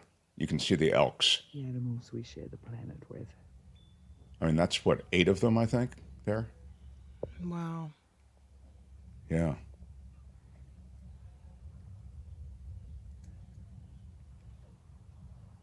What a cool trip she's taking. There's never been anything like this. This is just the beginning. That's right. I could just sit here and watch the elk all day, just hanging out, you know. It is. It is weirdly peaceful, you know. So, I prefer the North Rim, says Alan. Anyone with me? Well, the North Rim has more water, I think. Right? Is that the idea? It's big. That Grand Canyon. You see why they call it grand. Yeah. Smash the like button like a boss if you would. Give us a thumbs up. It helps us in the algorithms of YouTube. And now, without any further delay, it's the planet, stupid.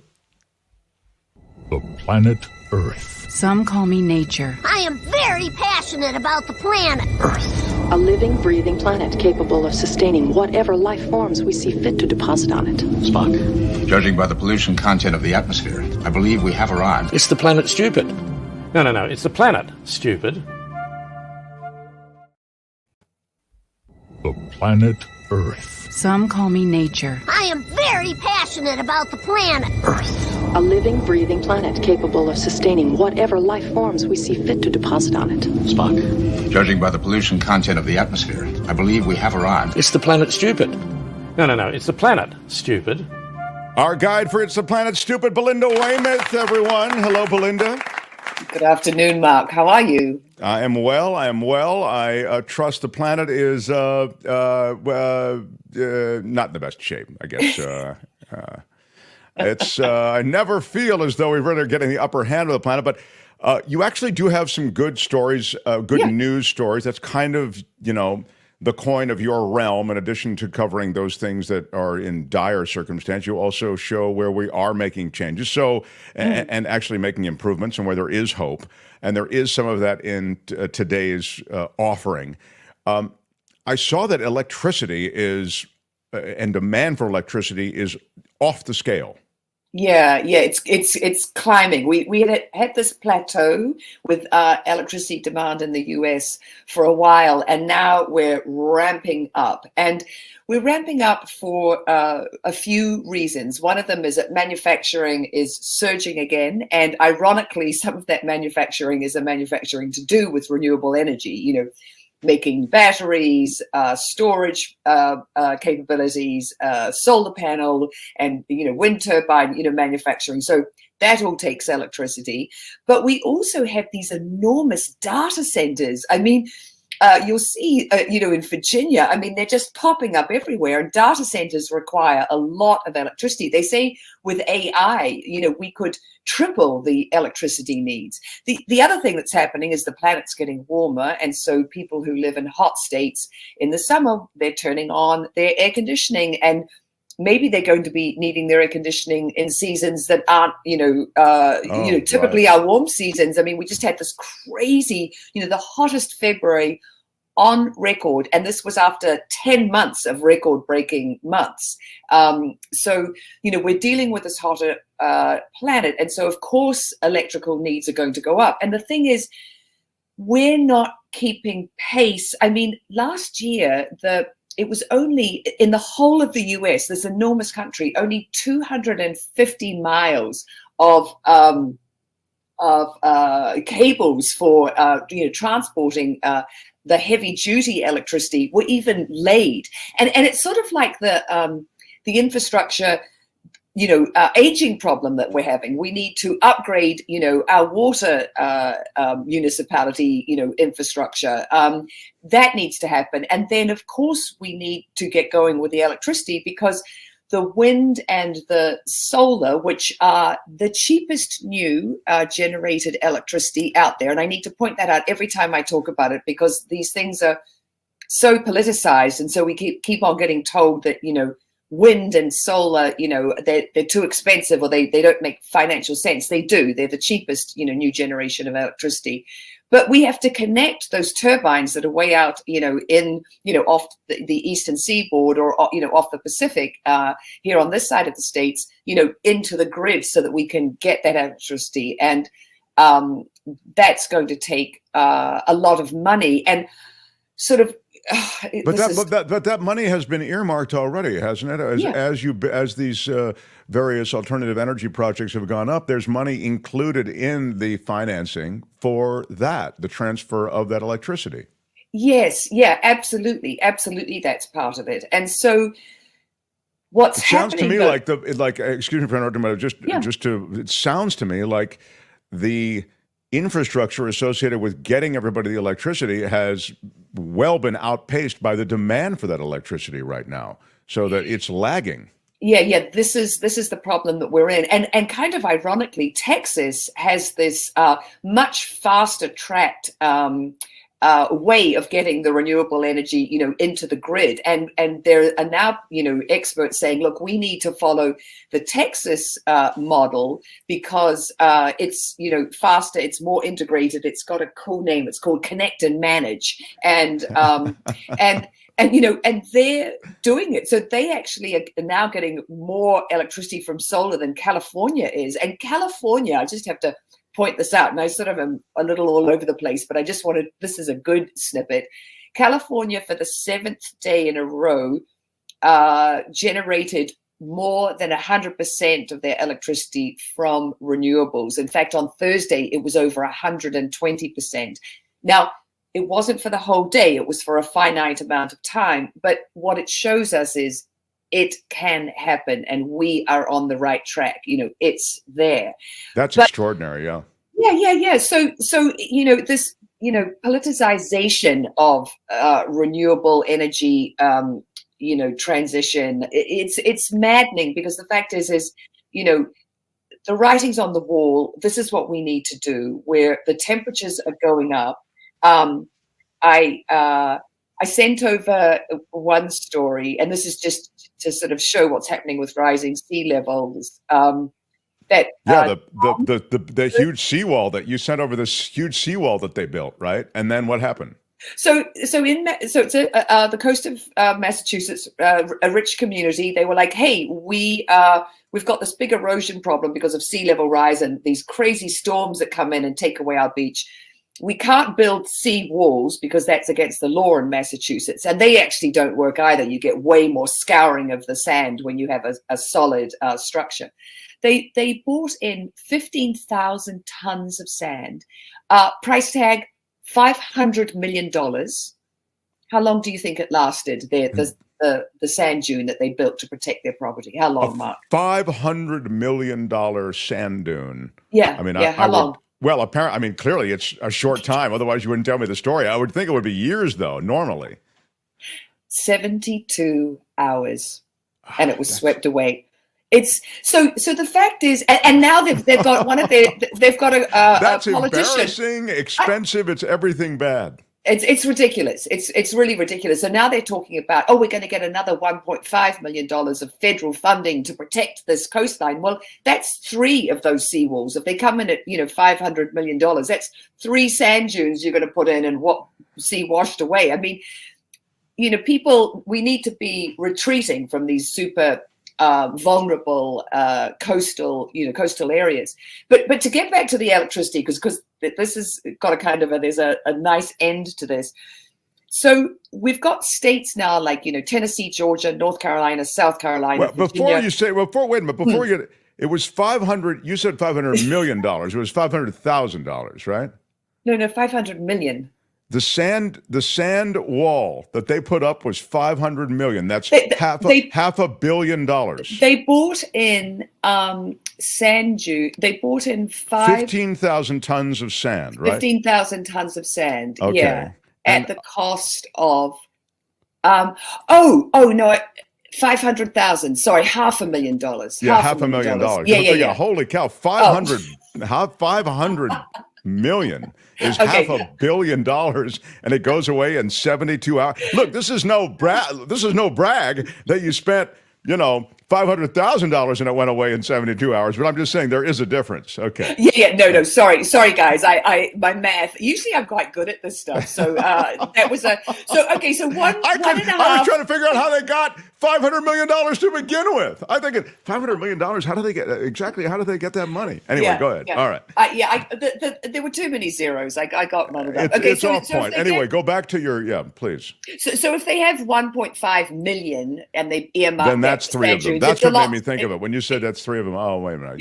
No, it's a lot more than three of them. But they're only 500,000. No, they are. Okay, they're five. No, you were right. They're $500,000 apiece. So three of them would be 1.5 million. Yeah. Okay. You were right. So, okay. That's what made me think of it. You were right. Exactly. So go ahead. Good to be right on one thing. Okay.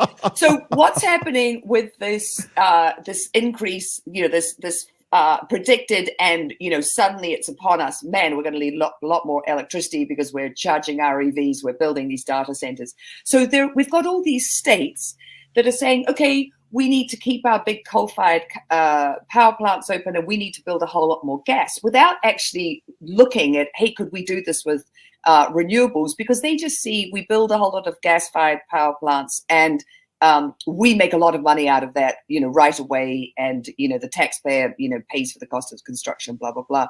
But what happens if we do that? We put more greenhouse gases into the atmosphere and exacerbate, the sea level rise in Massachusetts and the losing of their sand dunes, and also the incredible increase in electricity that we're going to need. So the fact that they just see this prediction as, yay, we get to build more gas-fired power plants is crazy, when we know that they're not the solution, and they really need to be looking at renewables, and they need to be exploring those as an alternative way to be producing the electricity, particularly when you see, California can produce all the electricity that it needs, whereas, a state of 40 million people. Texas is going, great guns with it, and has worked out how to really fast track getting that renewable That's remarkable. energy. I mean, they're an oil state, Texas, of course, so that's really extraordinary. Not to mention they're ruled by conservative leadership.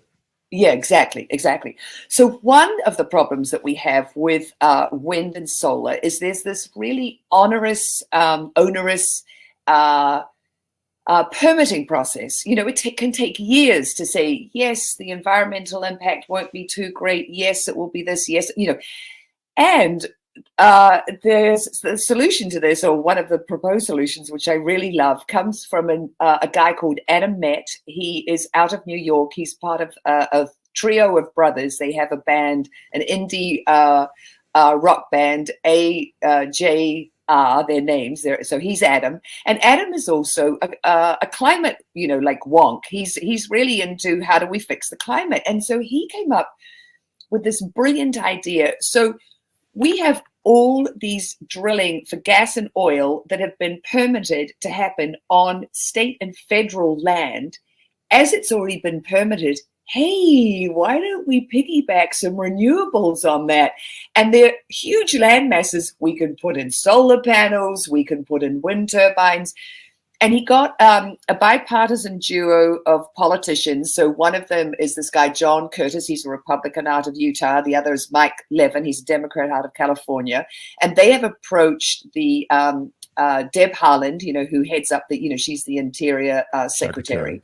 Yeah. And they've said, hey, how about it? And of course, the initial reaction out of the Bureau of Land Management is like, this has a lot of potential. This is a great idea, because we have already set aside this land for generating electricity. Does it have to be, from oil and gas, or, the oil and gas that would then get, used in power plants? We could just be using this land to straight away generate wind and solar power. And I'm like, right on. I love it. It's, it's low hanging fruit. It's super clever. It really is. So he really. And it's funny, he did, I was just, from what I was reading, he did a lot of research in this space too, you know what I mean, to come up with this innovative idea. It's kind of remarkable that no one else was, and you need maybe somebody who's a little higher profile to push it through with to get a meeting with the Secretary of the Interior and, the Congress people and, decision makers. But it seems to be making real headway. Yeah, and it's like it's a no-brainer. It's like, well, of course, you've got to have all that other land sitting there. You're not going to have oil derricks over the whole thing. And of course, purists would prefer that there was no drilling going on. But if it's going to happen, and if it's permitted, and it's so hard to permit standalone solar projects and wind. I mean, we've got communities on the East Coast, and they get very riled up, by misinformation. Not in my backyard. I don't want the wind turbines here. A lot of these offshore, they're 8 miles out to sea. They're not going to be in your ocean. Yeah, you can't view. see them from your house. Yeah. You can't see them from your house. And if you have a house that's right by the beach, we know from the story before about the $500,000 sand dunes. You want less greenhouse gas in the atmosphere. You want those turbines out there. So anyway. No, so true. So tell me what's happening in New South Wales. So you'll love this because you like these legal stories. So in 2022, the native, they're called the Native Title Tribunal, allowed the Santos, they're called Santos Narrabri. It's this great big huge gas project, a $3.6 billion natural gas drilling. And the tribunal ruled, you know what? The public's needs absolutely outweigh the environmental impact. Yes, you can do it. And the native people of that area, the indigenous people of that area, and I could be pronouncing this wrong, Gomeroi people, appealed, and they said, hey, these are our traditional lands, and this is pollution and an energy source, an energy source that we don't want, being drilled, here on our sacred land. And what's interesting, Mark, is when the decision was appealed, there were, the go-ahead was appealed. There were 6 different points that were raised, and the only one that the federal judge said had standing and halted this project was because of climate change and environmental concerns. So that's a win. Talk about the fix in. There you go. Yeah. And that's terrific. I mean, finally, we get it to working, the right way. Yeah, well, I think the thing is,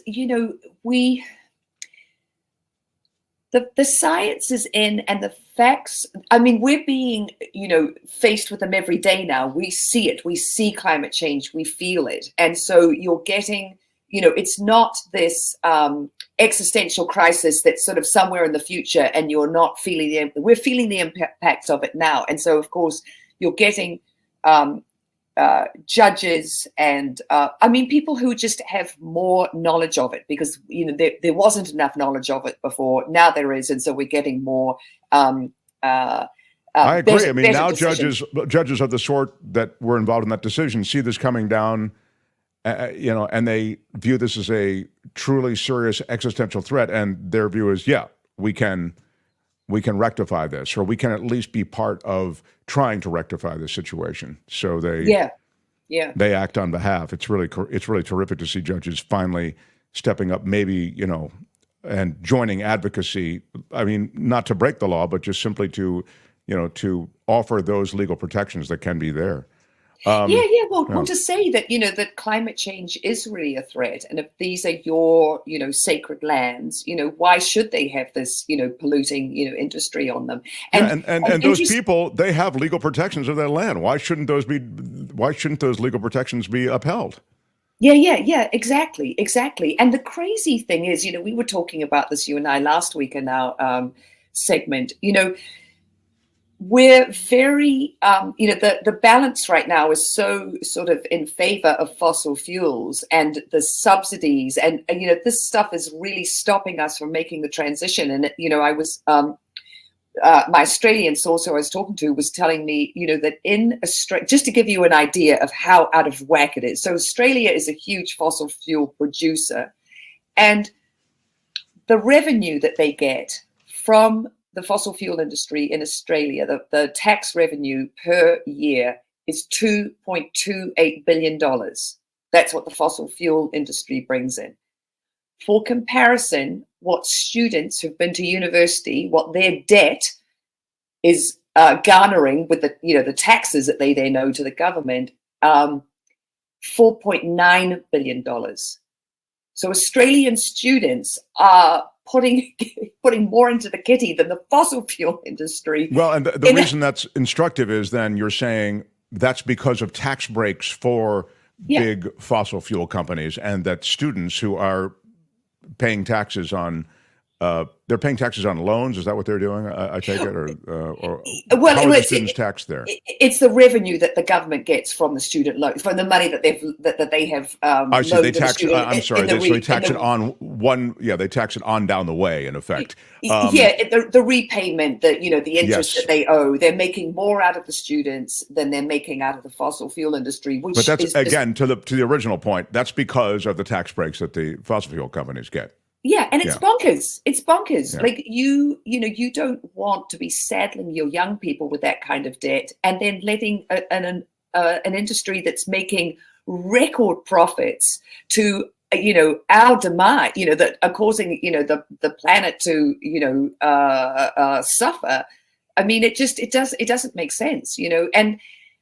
I've said it so many times, we as human beings, we hate change. We're not good with it. And of course, we hate change even more if it costs us money. And of course, the fossil fuel industry, they're making these record profits. They want to get every cent they can out of the ground, and they don't want these subsidies to go away. So, they spend a lot of money on lobbying and all kinds of things to keep the status quo going. But the handwriting is on the wall. I mean, it's not handwriting at this point. It's huge graffiti, stop, drilling. It is remarkable, but I think you've made this point repeatedly, and it seems so appropriate that we just really don't like change. And this change, this change has to be made, but the threat is slow moving relative to what we're used to responding to. When the floodwaters are rising quickly, we get it. We're panicked. But when the seawaters are rising quickly in a global sense, but slowly in terms of our perception day to day.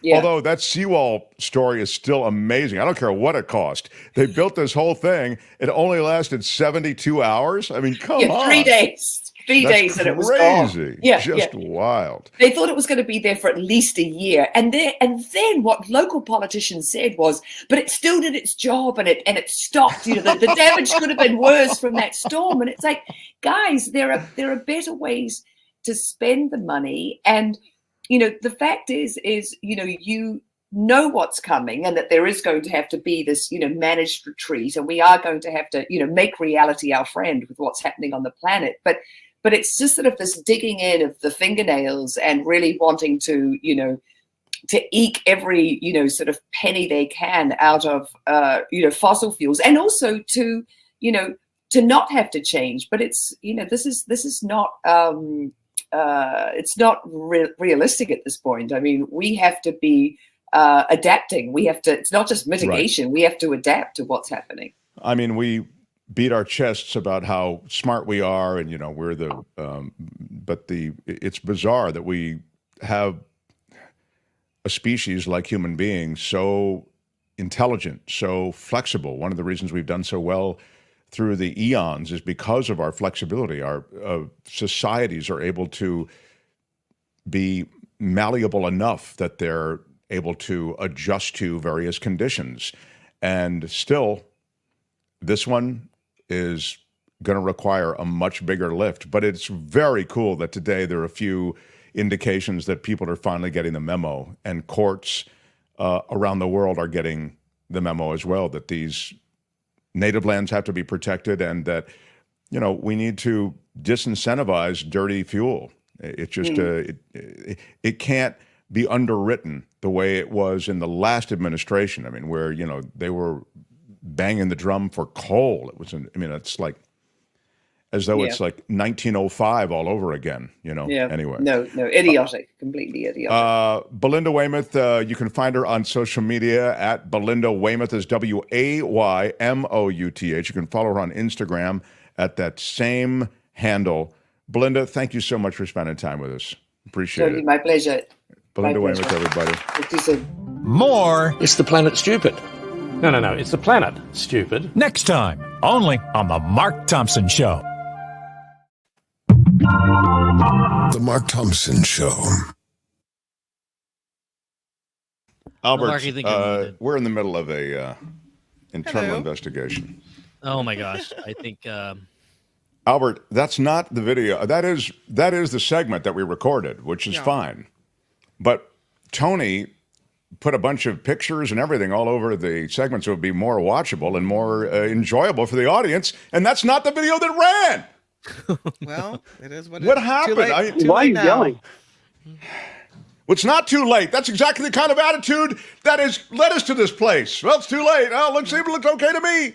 We can't go back in time. I mean, it's over. No, but what I'm trying to say is we need an attention to detail. I mean, They do this to me all the time. I don't know what the hell they do it for. I don't know. We just for went to a lot. well, first of all, Mark, I'm sorry, but for the breakout video, the standalone video will be the one with all the pictures. So Okay, great. So if you want to see it with pictures and the way we worked it out again, mistakes happen. It's fine. But I just want to try to, because we went to a lot of trouble to get it all done well. But on a positive note, if I can say, I'm really glad we could watch the videos, and I thought that that was really cool that we saw her videos from the Grand Canyon today. Absolutely. So thank you for that, for getting that done cleanly. So without any further delay, I think I have to make room for the next show. There's another show, not on this channel, but on the After Party Live channel. That's the channel that is... we'll do it live. I'll write it and we'll do it live. Live, and it's after. That's why they call it the After Party Live. Albert, it is a delight to have you back. Albert, thank you. And I love having you as the commissioner writing Heard Over Mark's Madness. It looks to me like Seriously What the F is pretty much crushing. Yeah, Seriously What the F is... Seriously, what the is crushing country. You cannot say you love your country. Yeah, those are two great drops, but it looks as though one of them is considerably greater than the other. Tomorrow, two more as Mark's Madness continues, and perhaps the apex of the week legally, David Katz joins us tomorrow on All the Legal Machinations. I'm Shadow Stevens for The Mark Thompson Show. Bye-bye. Mindy says hi to Albert. I mean, I love that. Albert, your fan club has turned back out. See you guys tomorrow. Until then, bye-bye.